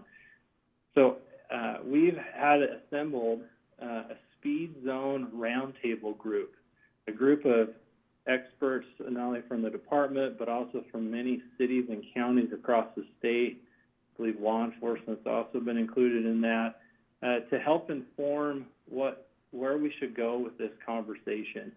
And that led to a lot of national research being infused into the Oregon process and an update to our administrative rules. The Speed Zone Roundtable helped inform that, but we also have the statutory Oregon Speed Zone Review Panel, which is our statutory panel that makes those decisions around speed. They were the final committee, if you will, to bless the administrative rule changes by unanimous vote, I will add. So in your comments that you received yesterday, there were two on this topic. One from the city of Portland, who is in support of the rules, but did flag some concern around some process and maybe some changes towards the end of that process. There's also a letter in there from the chair of the Oregon Speed Zone Review Panel, in support of the direction that they unanimously approved. I would flag that the Speed Zone Review Panel is a public meeting. It was open to all the public to attend. And what you have in front of you as part of the administrative rules is a reflection of that unanimous decision by the Oregon Speed Zone Review Panel. So I would recommend or request approval of this item in line with those administrative rules as approved or recommended for approval by the Oregon Speed Zone Review Panel. So questions? Yes, this is Commissioner Smith. Thank you for that. That was very helpful. One of my concerns as I read the comment from Portland Bureau of Transportation was the phrase that this was a last-minute change, and what I understand you to just have said is that it was part of the process that the Oregon Speed Zone Review Panel reviewed the information, I'm assuming in a public meeting, had a lot of input to that point, and so the decision was made in an open way, and that this was just the last step, so that it wasn't necessarily we changed our minds after everything was finished, but that was their conclusion after hearing from the community and having an open process. Is that accurate? Yes, Commissioner Smith, yes, that is my understanding after conferring with staff and reviewing the other comment that was received from Mr. Barnett. He is also supporting that statement as well. So yes, I believe you have accurately captured it. Great, thank you. That I have no further concerns. Okay. Questions from other members of the Commission? Commissioner Smith, would you be comfortable with this being part of a general motion, or do you want to? We've kind of pulled it off to talk about it. Do you want to vote on it separately, or the way it's fine with me? I think it's fine to be included in the consent agenda. I have no desire to pull it off the consent. Okay. All right. Very good. Any other member of the Commission have a desire to pull it off and treat it as a separate topic? All right. Then Director Strickler will include 4A and the general approval motion. I don't think we have anything else that we need to deal with separately unless you know of a conflict of interest on the right-of-way resolution. I have no conflicts of interest for this meeting on the right-of-way resolution. Others may. So, Mr. Chair, just a point of clarification from me before I request consent. Item 3A on the consent calendar has a retroactive adoption of the right-of-way resolution for the February timeframe. I believe that may have been one of the areas that was flagged for potential conflict. But that would be the only one. And if that's the case, then I'd recommend pulling forward consent item 3A for consideration of retroactive approval as of February 20th, 2020. That sounds great. Thanks for mentioning that. I didn't notice that. I was focused on the March resolution. So yes, I don't think I should. I think I should recuse myself in an abundance of caution from the retroactive action on the February 2020 right-of-way resolution. My law firm represents various clients and maybe a potential conflict of interest, so I would not be. I would recuse myself and abstain from that from item 3A. Okay, so with that, Mr. Chair, I'd ask for a motion on consent calendar item 3A. Is there such a motion? This is Commissioner Calorie. I move for approval of item 3A on the consent calendar. Is there a second? Second, Commissioner Brown. Commissioner Calorie has moved approval of consent calendar item 3A. Commissioner Brown has seconded that motion. Is there discussion? Hearing none. All those in favor? Aye. Aye. Aye. Aye. Actually, I'm going to do this by roll call vote, just because, I'm sorry, my mistake. I'll do this by roll call vote again, just so we have a record. Commissioner Smith? Commissioner Smith votes aye. Commissioner Smith votes aye. Commissioner Brown? Aye. Commissioner Brown votes aye. Commissioner Calorie? Aye. Commissioner Calorie votes aye. Commissioner Simpson? Aye. Commissioner Simpson votes aye. The chair votes aye. Or pardon me, the chair abstains. Correct that. Chair abstains. Okay, Mr. Director Chair, thank you Strickler? very much. I would ask now for a motion on the rest of the consent calendar in block, those being consent items 1, 2, 3B, and then items 4 through 19. Is there a motion? This is Commissioner Calorie. I move for approval of the rest of the consent calendar in block, items 1, 2, 3B, and 4 through 19. Is there a second to Commissioner Calorie's motion? Commissioner Smith, second. Commissioner Smith seconds Commissioner Calorie's motion to approve the balance of the consent calendar. Discussion?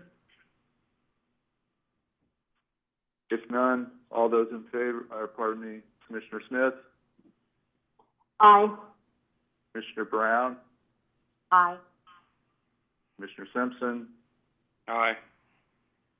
Commissioner Calorie? Aye. Chair votes aye. Motion is approved. Okay. It's currently 10:28, so we will break until 10:40. That's 10:40, and then we will take up our last agenda item for the day.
that everyone's on. So Commissioner Smith? Yes. Commissioner Smith is on. Commissioner Callery? Yes. Commissioner Simpson? Yes, sir. And Commissioner Brown? Yes. Okay, and this is Commissioner Van Brockland. I'm also on. Mr. Director, are you on? I am here, sir. Okay. So it's 10:40. I said we would reconvene at 10:40, so we're right on the mark on that. So let's move to the next item on the agenda. This is also a decision item. This is to receive an update on the I-5 Rose Quarter Improvement Project and provide direction to Odot regarding the National Environmental Policy Act, that is NEPA, Environmental Review Path, which we been requested by interested parties to look at, and we have looked at. So with that, I guess I'd like to ask Odot Rose Quarter Project Director Megan Channel and Odot Director for the Mobility Brendan Finn to speak to us on this topic. Are you both on? Yes, Mr. Chair. Good morning. This is Brendan Finn. Good morning. Yes, Chair. This is Megan Channel. I'm here as well. Okay, great. Well, thank you both for being here, and I'll turn it over to you to provide a presentation on the subject. Great. Thank you, Mr. Chair. Commissioners, good morning. For the record, Brendan Finn, ODOT's Urban Mobility Office Director. I'll be starting things off. We actually have another presenter as well. Dr. Stephen Holt will be joining us as well, and then we'll be turning it over to Megan to run over some other items we have. Before we begin with the Rose Quarter Improvement Project update, I wanted to take this opportunity to give the Commission a little update on the Urban Mobility Office and a brief progress update on what we've been up to in our first month of existence. Move to slide 7, please.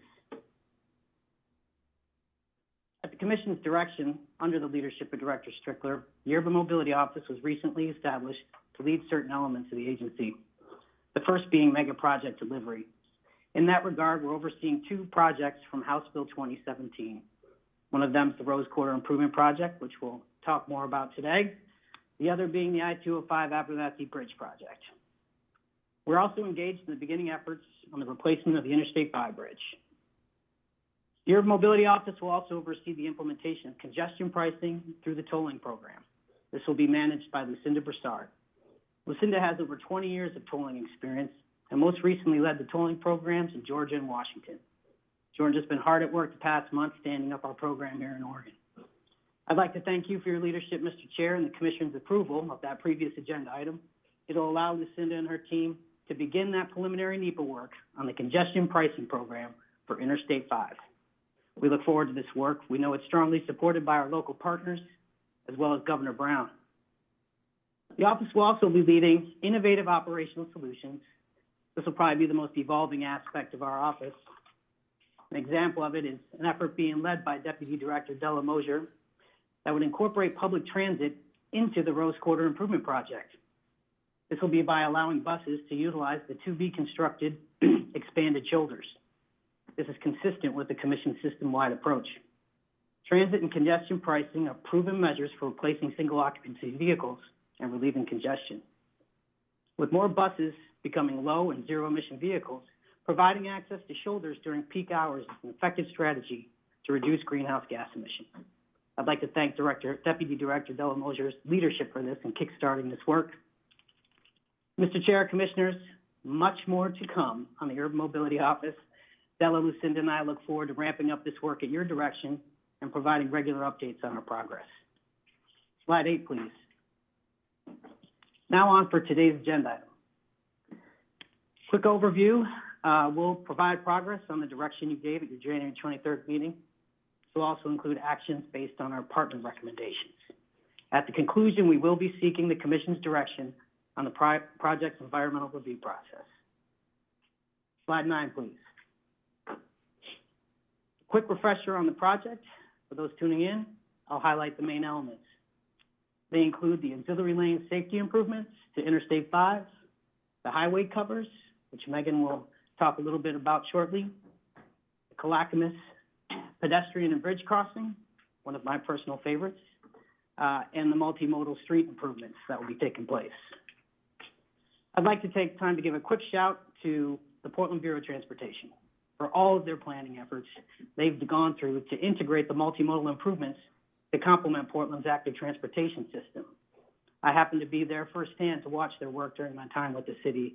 I know a lot of thought, time, and effort was put into it, so I want to thank them. It'll create a safer route for thousands of cyclists and pedestrians that use that corridor every day.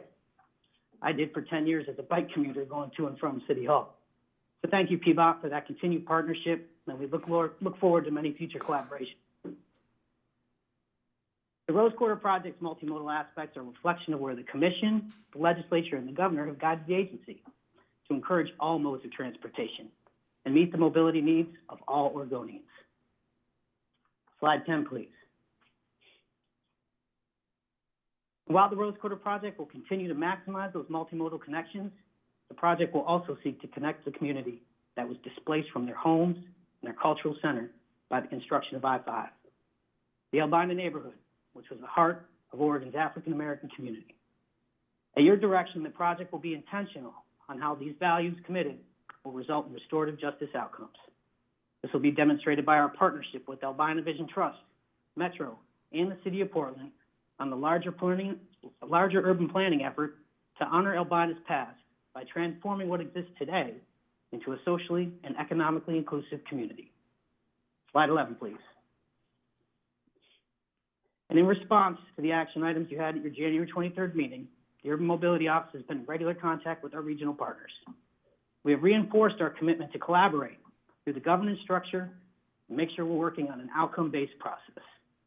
Leading this work will be Dr. Stephen Holt, who has worked extensively in the Albina community on restorative justice initiatives. I'd like to turn it over to Dr. Holt right now to provide a brief framing on this work, where it stands today. He'll be followed by Project Director Megan Channel on the progress made on the other items directed by the Commission. Dr. Holt, if you're on the line, I'd like to turn it over to you. Thank you, Brendan. I appreciate it very much. Good morning, everyone. And I'm more than thrilled, excited about the work that is in front of us and the opportunity to leverage this significant investment to do exactly what Brendan said. Before I talk a little bit about the setup and the direction we're going, I want to kind of contextualize who I am and what I do and what Tri-Excellence has been doing. As a volunteer, I have chaired the Oversight Committee for the North and Northeast Housing Strategies that specifically address the gentrification and displacement of the majority of the African Americans that historically lived in North and Northeast Portland. As you know, Albina was the only place that people of color, blacks specifically, could live. The I-5 corridor being brought in, Emmanuel, and several of the other actions and activities displaced what was a thriving and vibrant neighborhood. My parents lived in Vanport. My mother was in third grade when the Vanport flood hit. She and my great aunt, her aunt, moved to what is now Legacy Emmanuel and were displaced again. When she married my father, they moved into Lower Albina and were displaced. And for me, these roots go deep. The concerns are great. And so as the chair of the Housing Oversight Committee, it's been an honor and a privilege to see what has been drafted and actually established as the only stand-up, endorsed, and HUD-supported strategy to help people return to North and Northeast Portland. It is called the preference policy that identifies preference points for people who were either displaced or historically lived in the neighborhood and to come back. Also, as a volunteer, I am on the Oversight Committee for the Metro Bond, which is dealing with housing and how we address our present crisis with homelessness and so forth. I have a deep passion for what we do and how we do it. In a professional capacity, I then do quite a bit of work with the Portland Housing Bureau, with Prosper Portland, I am actually the lead consultant and facilitator for the Williams and Russell project, which is on Russell Street between Vancouver and Williams, addressing the 1.7-acre plot of ground that was taken from the African American community and for 40 years was dormant with nothing built on it. Now it's been recommitted to the community, and we've been involved in a robust process that is intentional, strategic, transparent, and two-way in its communication to make sure that there's community input, that there is stakeholder involvement, and real partnership to be thoughtful around what gets developed there, because it matters. And I could go on and on about a variety of the other things that I'm involved in. I want to centralize it by saying this. We've got an incredible opportunity to do something meaningful and do something right. We have an opportunity to do something that's restorative, that isn't just about space, it's about place. It's about connecting people, again, to a sense of neighborhood, community, relationship. Our approach then to talk about the ESC, the Executive Steering Committee, has been to engage on a one-on-one basis with the various stakeholders, with those who are interested and invested and committed, as well as those who are historic outliers and have questions about the process. My hope is to craft and our commitment is to craft a direction that is value-based and that's driven by the why this matters. We can't talk about this work or look at this work without considering what Oregon was, its history, how it was founded, what Portland was, and how it functioned. We can't ignore the decimation and devastation of a community. And with this opportunity, we can do something phenomenal. So we're standing up this committee thoughtfully. We're standing up this committee with intentionality. We're standing up this committee to be transparent, to be accountable, to make sure that the partnerships and the opportunities are leveraged to maximum capacity, and that we do some things that are generationally impactful, that there is opportunity to do small business incubation and workforce development. There's opportunity to address some of the harms and the ills of our yesterday. So again, I'm excited to be a part of this work. I've been doing this work in one capacity or another since 1986, and to be in this seat just is a massive thrill for me. And with that being said, I now turn it over to you, Megan. Megan, before you start, I just want to, on behalf of the Commission, welcome Dr. Holt and tell him how, convey to you how pleased we are that you're working with us and others in the area of the project, and appreciate your opening comments and very much looking forward to working with you on a comprehensive approach to this project that allows us to work through a set of investments that are transformative in a positive and constructive way. So thank you for joining us this morning, and much more to come. Megan? Great, thank you, Chair. And thank you again, Dr. Holt and Brendan. So I'm going to run through a number of the other action items that the Commission has directed the team to do at their January meeting and provide a progress update on where we are with those. So just for clarity's sake, I am on slide 11. So in addition to the great work that Dr. Holt has been helping us with around the steering committee, we've also stood up a community advisory committee. And this committee's purpose is really to bring those community interests and values into the project decision-making process. And I specifically want to thank PBOT, Prosper Portland, Metro, and the Albina Vision Trust for being part of that CAC, or Community Advisory Committee selection process. We all really were focused on intentional outreach to communities who have historically been excluded from decision-making processes, and we think this shows with the 25 members that were selected and the diverse perspectives that they bring. That committee first met just last week virtually for a meet and greet on March 25th, and we're currently planning our approach for the next meeting that will be scheduled for the coming weeks. So on to slide 12. We're also moving forward with the Commission's direction to develop project principles and values. You heard Dr. Holt really speak to the importance of these. This will be a primary focus of our work and will be developed in coordination with the Executive Steering Committee. We also continue to focus on maximizing opportunities for small minority-owned businesses through our DBE and workforce program and our CMGC, or Construction Management General Contractor delivery method for the project. And then in coordination with PBOT, project staff also participated in an equity training in February to inform the integration of equity into our technical and communication approaches for the project.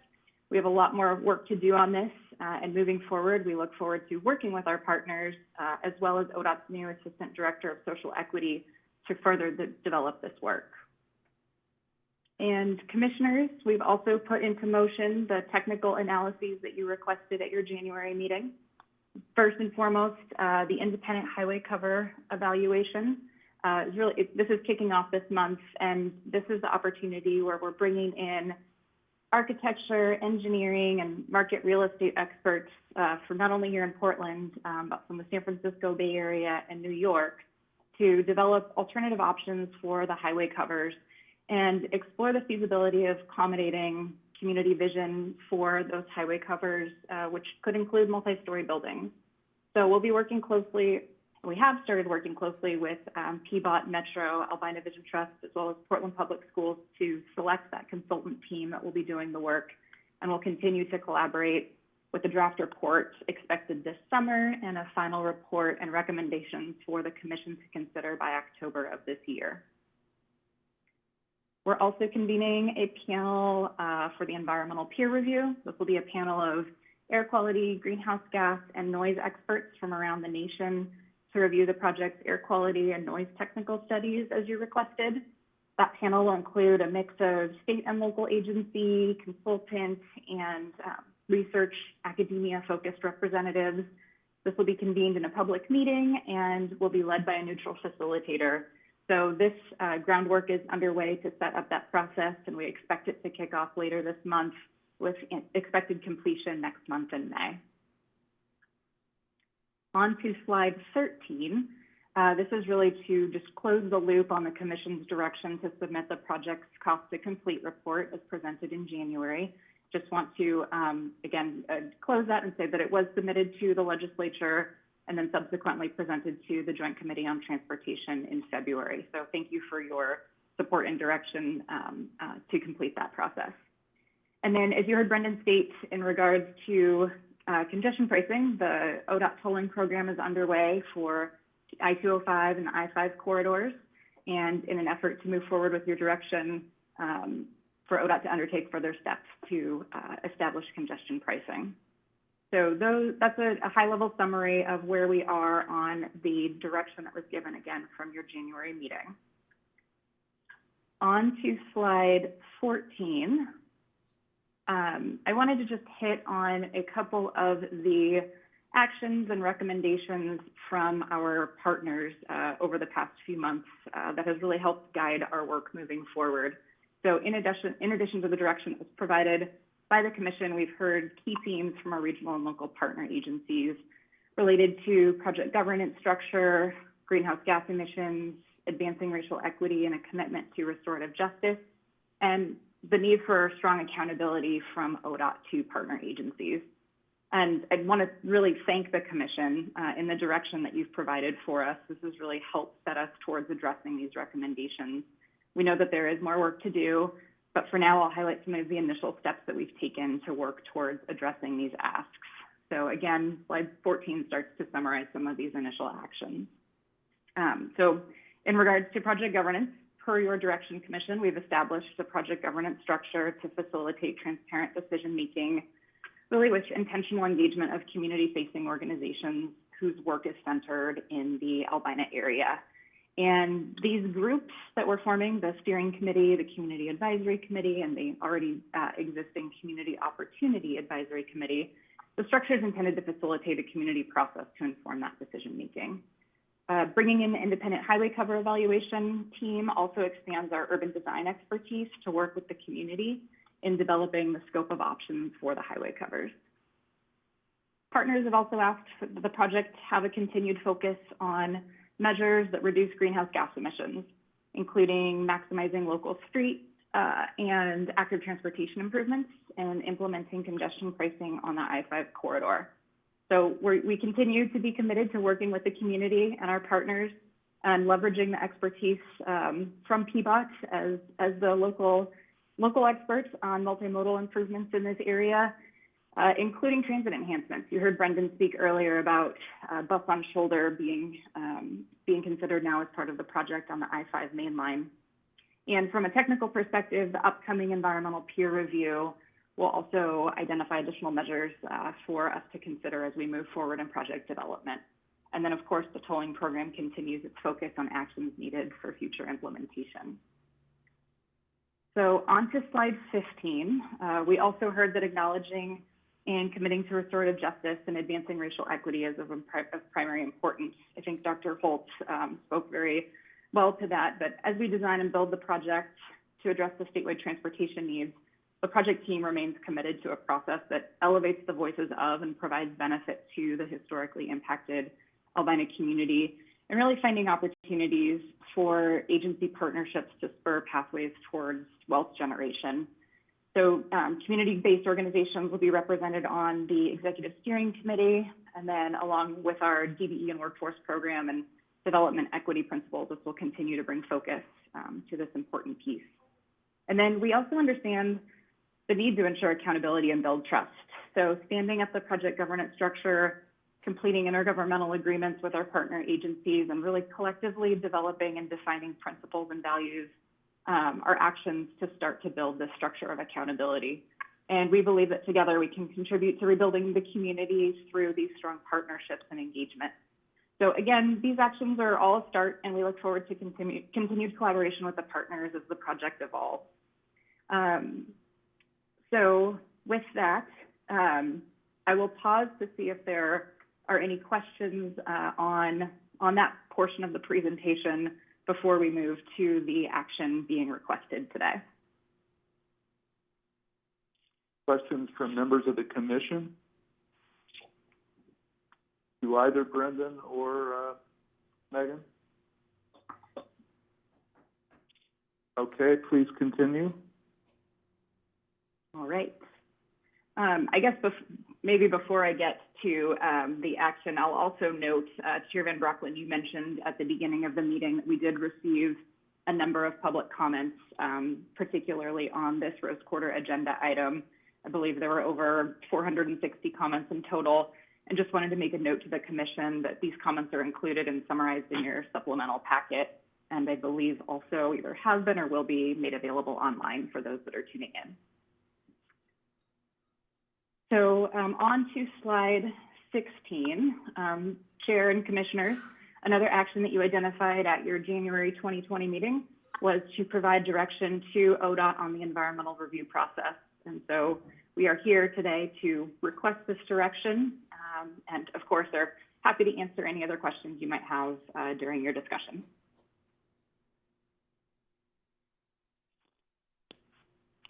Okay.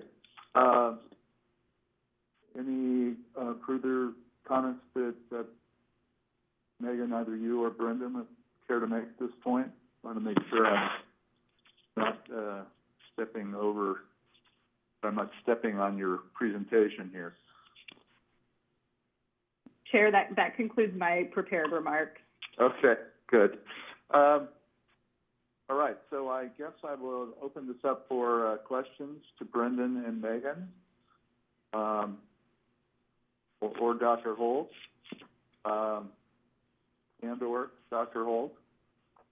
So are there questions from members of the commission?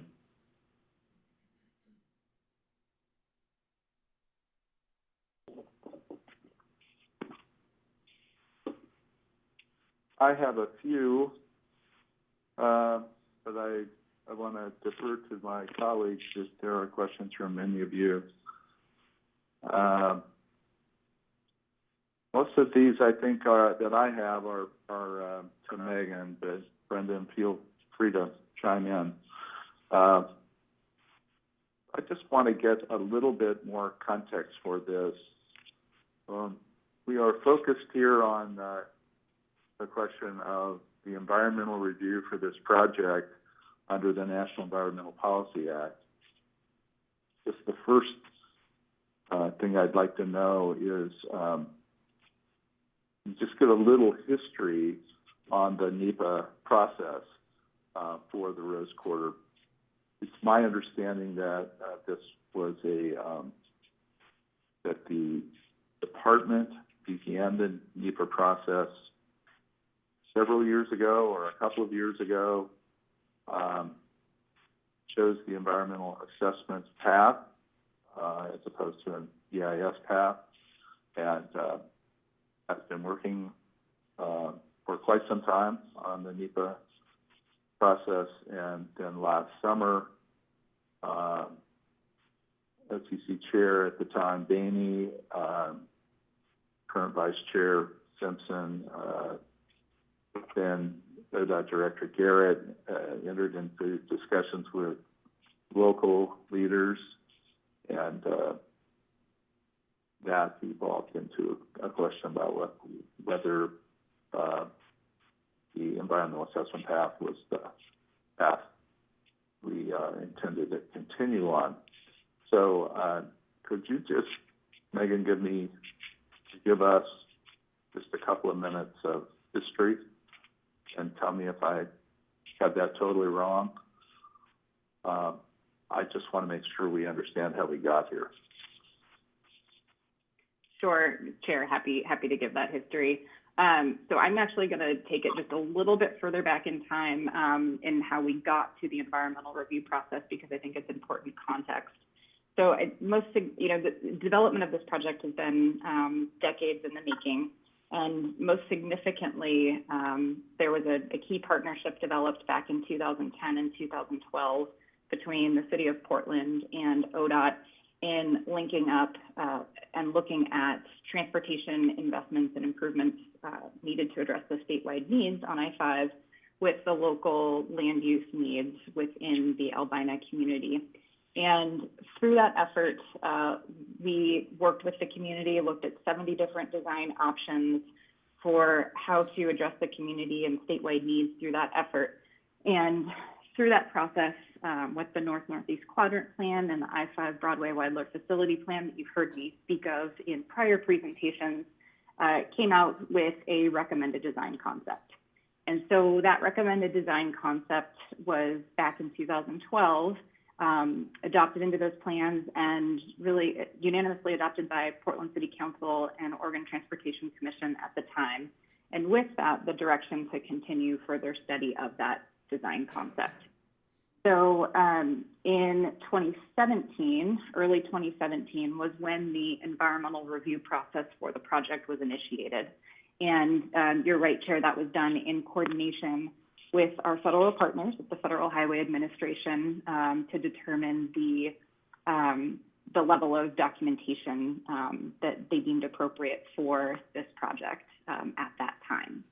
And so the environmental review process for the environmental assessment, again, picked up from where the planning process left off and evaluated the environmental impacts and benefits of the recommended design concept. And so we've been working with our federal partners at Federal Highway Administration over about a 2-year period to develop the environmental assessment, brought in a consultant team with extensive NEPA expertise and a number of sub-consultants with technical area expertise, around air quality and noise, just to name a few. And that analysis was compiled into the numerous technical reports and the environmental assessment that was ultimately published in early 2019. It was February of 2019. That environmental assessment was made available for a 45-day public comment period, which closed on nearly just a year ago, April 1st, 2019. And so using the comments from that will help inform, along with the direction that you provide us today, the path forward on the environmental review. I'll also note during that environmental review process that the project the recommended design concept and the project was adopted into Metro's 2018 Regional Transportation Plan, as well as the City of Portland's 2035 Transportation System Plan in their comprehensive plan, the Central City 2035 Plan. So with that, I will pause and see if there's any questions, and if the chair, if that gives you the history that you need, or if you would like more information. Thank you. That was helpful. Are there follow-ups from other members of the commission? So I had a couple of other questions, but I want to make sure people get to ask their questions as Megan responds. Okay, so a couple of other things. So we've been in the NEPA process for quite some time, and on this project, I think it's worth noting that this is a project differs from most projects that Odot deals with and the OTC looks at, in that it's a project that was directed in House Bill 2017. It was identified, and we were directed by the state legislature in a bill they approved in 2017, this large funding bill that was approved for transportation in 2017 and was signed by Governor Brown to design and build this project. And in fact, they identified specific funding for this project in House Bill 2017. So I think that's worth noting. And it was one of a couple of projects that was identified in an effort to attempt to address congestion and safety in the region. The other major one was a set of improvements on I-205, also a named project in House Bill 2017 with direction to ODOT to build it. So I think this is a little different kind of project, and I think some of the comments I've read along the way here from the public have suggested that we're deciding whether or not to build this project. That decision was made by the legislature and the governor in 2017 and putting it in this bill and directing its construction. So this is not an instance where we're deciding whether to build. We're deciding design and connectivity and partnering with local interests and a range of other things related to it. But it's dissimilar from other projects in that it's a named project that the legislature identified to be built. So my other questions are about a couple on congested corridors. So how does this corridor rank among congested corridors in Oregon? Would be my next question. Yeah, Chair, the segment of I-5 through Rose Quarter, so between I-84 and I-405 within the state of Oregon is the top bottleneck. And when you look nationally as well, the same corridor segment is actually ranked as the 19th worst freight bottleneck in the nation. And if you remember when we were in front of you in January of 2020, at that time it was actually, I believe, the 28th worst per the 2019 freight report. And the 2020 report was just recently published, and the Rose Quarter bottleneck has actually moved up the list to number 19. Okay, and then just a couple of other questions. One is, what this project is currently calling for is the construction. There's some other aspects to it, but the principal among the elements of this project are a north and a southbound auxiliary lane, one in each direction. I think about 1.7 miles between where I-84 intersects I-5 and entrance and exits on and off of I-5 at the Fremont Bridge. but I know it's not the only project like this. So could you give us a little bit of information about other projects? I know there's one that was recently completed on 205 and another down south of Central City, I think in the intersection of Highway 217, that area, maybe down to the I-5, I-205 intersection. I just like a little bit of, this is not the only auxiliary lane project we have going on in the region. Yeah, thanks for that, Chair.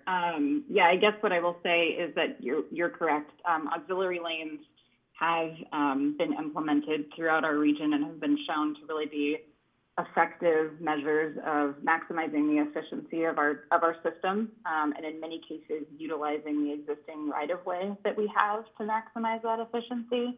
Auxiliary lanes are really meant to reduce the hours of congestion, improve, merging and weaving in safety conditions in areas, and targeting to alleviate congestion on the shoulder hours. And so we have seen this achieved through recent projects, including the ones that you just mentioned. So I'll point to one of the examples that you noted, the I-5 southbound auxiliary lane that it was constructed and completed in late 2018, and that's between Lower Boones Ferry Road and I-205. So that auxiliary lane provides a key system-to-system connection and connectivity between OR 217 and 205 northbound. And it's similar to how the I-5 Rose Quarter segment provides a system-to-system connection between 84 and 405. And so that auxiliary lane on I-5 southbound was just over a mile as well. And what we know from some before and after data around hours of daily congestion is that on I-5, before that auxiliary lane was constructed, we saw about 5 hours of congestion each day between 217 and 205. And after implementing the auxiliary lane, the hours of daily congestion moved down to 1 hour. And with the system-to-system connection, we also saw similar improvements on 217 as it was feeding into I-205. And so on 217 between I-5 southbound and then OR 99W, before the project was constructed, there were about 4 hours of congestion each day. And with implementation of the project, it was reduced down to 0 hours of congestion each day. And for that project in particular, congestion was measured at 75% of free flow speed. And so the measure of congestion for that project in this before and after data really was defined at speeds of about 40 to 45 miles per hour or less. And so how many hours of congestion are there currently in the Rose Quarter section? Based on the data that we have, it's about 12 hours of congestion each day for the Rose Quarter segment on I-5. Okay, and then my last question is about, I noted an air quality report. We've talked about this in the past as a commission that is dated January 2019. Could you just give us a little background on that? That was, I think, prepared by consultants. Yes, so as part of the environmental assessment and the NEPA process, one of the technical reports was prepared specific to air quality, and that was done again by an air quality consultant expert team. And that technical report and the analysis used the U.S. Environmental Protection Agency's model with inputs from the Metro Regional Transportation Demand Model, and really represents the most, I'd say, contemporary emissions model to estimate mobile sources at a project level for criteria air pollutants and air toxics. And so as written in the EA, through that analysis, the conclusion in the technical report is that the project would not result in an increase in air pollutant emissions With that, there are also mitigation measures that are identified to require additional best management practices that would be used during construction, specifically to limit emissions during the construction phase. Okay, thank you. Those are the questions I had. Other questions from other commissioners than me? Just want to make sure we're getting all of our questions out at this point before we go into deliberation. This is Commissioner Callery.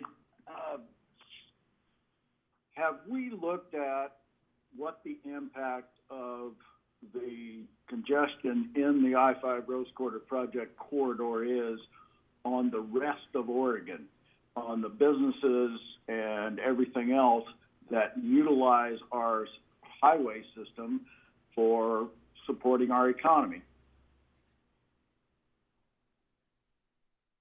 Commissioner Callery, as part of my understanding is in the development of this project, one of the reasons that it was in House Bill 2017 was because of the statewide significance that the project was bringing from improving travel reliability, and as that relates to freight and economic growth and movement of goods. In terms of an economic analysis statewide, that is not something that we have done recently on the project, but if of interest to the commission, we could look into getting that information for you. I would appreciate that. Thank you.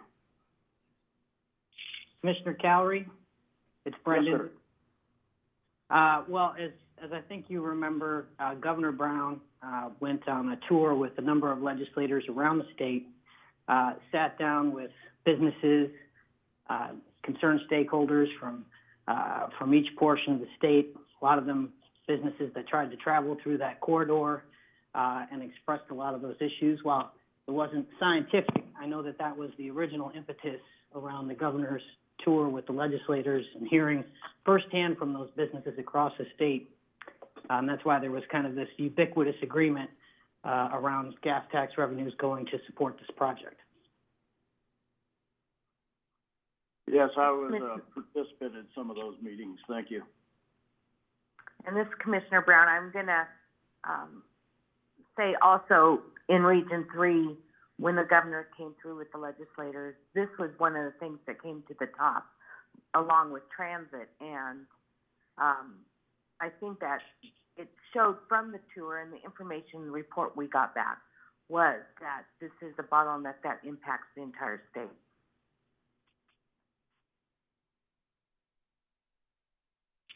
Other questions or comments? Thank you, Commissioner Brown. Mr. Callery. Okay. Well, then, obviously, Megan and Brendan are on the phone if we have any other questions for them, but I guess I would move us into to the action item itself and deliberation on that. Are there comments on the issue here with respect to whether we continue on the EA path or we make a change to the EIS path? This is Commissioner Callery. I don't believe, based on my past experience dealing with NEPA, both at the EIS level and the EA level, that we need to pursue an EIS. We've already made a commitment as a commission and as Odot to look at sound issues and air quality issues as a separate component. I just don't see the need. We're not going to get any more additional information from an EA or from an EIS than we will from an EA. There have been more than 70 different scenarios discussed in the past. There's been plenty of public input and public participation. We need to move this project forward.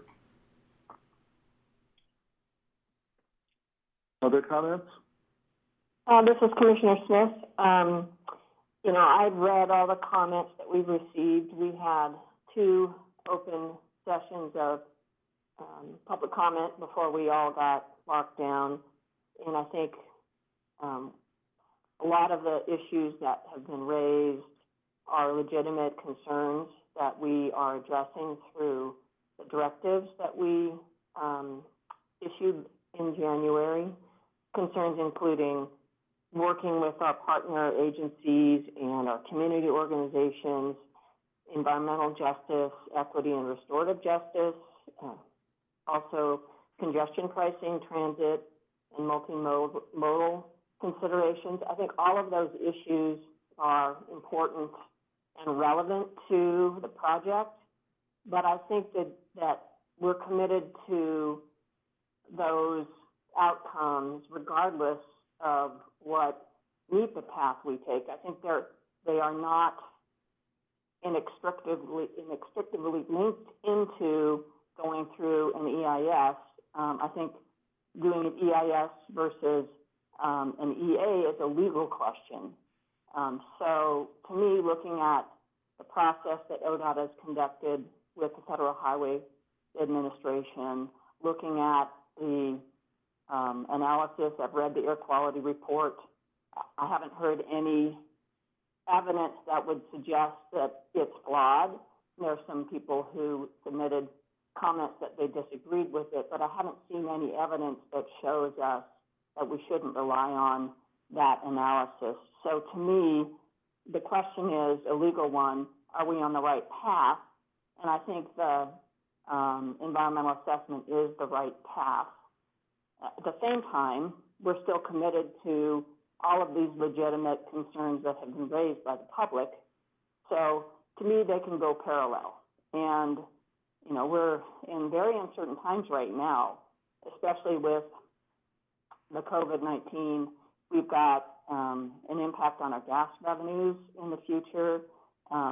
We will be taking direction from the legislature, and this project will evolve, and we need to be willing to react to what's coming down either through funding or additional federal funding or reduction in funding.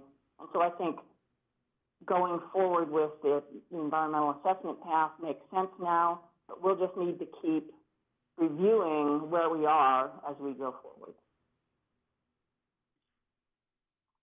Other comments? So I will just say that I agree with all of what Commissioner Smith just said. The way I would characterize this is very similar. I think we have a narrow question before us in the context of a very broad and important project, and actually projects, because I think this is a complex environment we're in. There are a number of investments that need to be made, both at the interstate freeway level and at the street level, and we want to be an active and constructive partner in that with our local government partners and with the community at large. Excited to have Dr. Holt involved, and we took a number of actions in January specifically intended to send a strong message to our partners that we are fully engaged and involved in the entire discussion, and not just a narrow discussion of our facility in the area, the interstate freeway. The efforts that we made to fund an independent cover evaluation, an environmental peer review, a stand-up executive steering committee, community advisory committee, community opportunity advisory committee, our commitment to congestion pricing and demand management through congestion pricing, most recently evidenced in this very meeting by approval of a $10 million initial funding amount for tolling in the I-5 corridor and a range of other things that we're fully engaged in will not change. In fact, they will accelerate, become more profound as we move forward here. We want to be a partner and a comprehensive solution to the regional and local community, recognizing, as several of my colleagues have said, we are also dealing with an asset that has statewide significance and national significance as part of the interstate system. And I won't repeat all of the other points that Commissioner Smith made, but I view this as a legal question, and I view it as a NEPA compliance question. I think we are complying with NEPA, and I guess for me, the most instructive single piece of evidence in the record is the January 8th air quality technical analysis. It's the only technical analysis we have on air, and it has not been rebutted by professional expertise in terms of a rebuttal analysis, and it concludes that the project as designed today will be a I don't want to give my note here on this, but it concludes that the air quality will, quote, improve slightly in the project area. Now, that may be difficult for some people to accept, but that's what the report says, and that's what we have in front of us in this record as we make this decision. So, obviously, if we receive analysis that causes us to review that further, we will. But I think we need to move forward with a decision now, and the decision as to whether to continue with the environmental assessment to conclusion or change course and initiate an EIS. And I just don't find the basis in the record to change to an EIS. So, are there any other comments? Okay, if not, I would entertain a motion.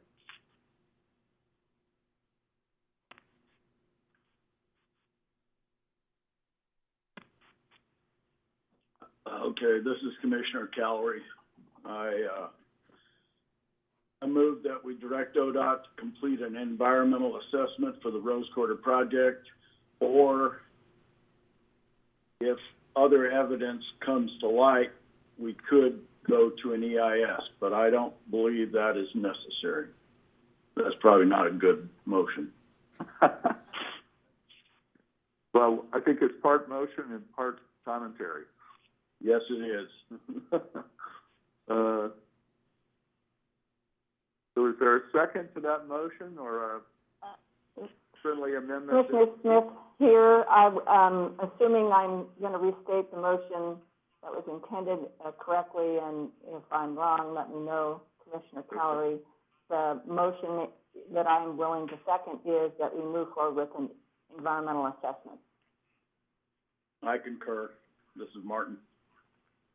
Okay, that's the motion. Now I need a member of the commission other than Commissioner Calorie or Commissioner Smith to second the motion if we're going to proceed with it. Well, I think this is Commissioner Smith. I think I intended that to be a second of a restated motion. Yeah. Very good. So, moved and seconded that we continue on the environmental assessment path. Is there discussion on the motion?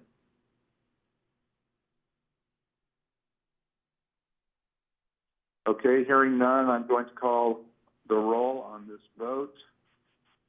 Commissioner Smith? Aye. Commissioner Smith votes aye. Commissioner Calorie? Aye. Commissioner Calorie votes aye. Commissioner Simpson?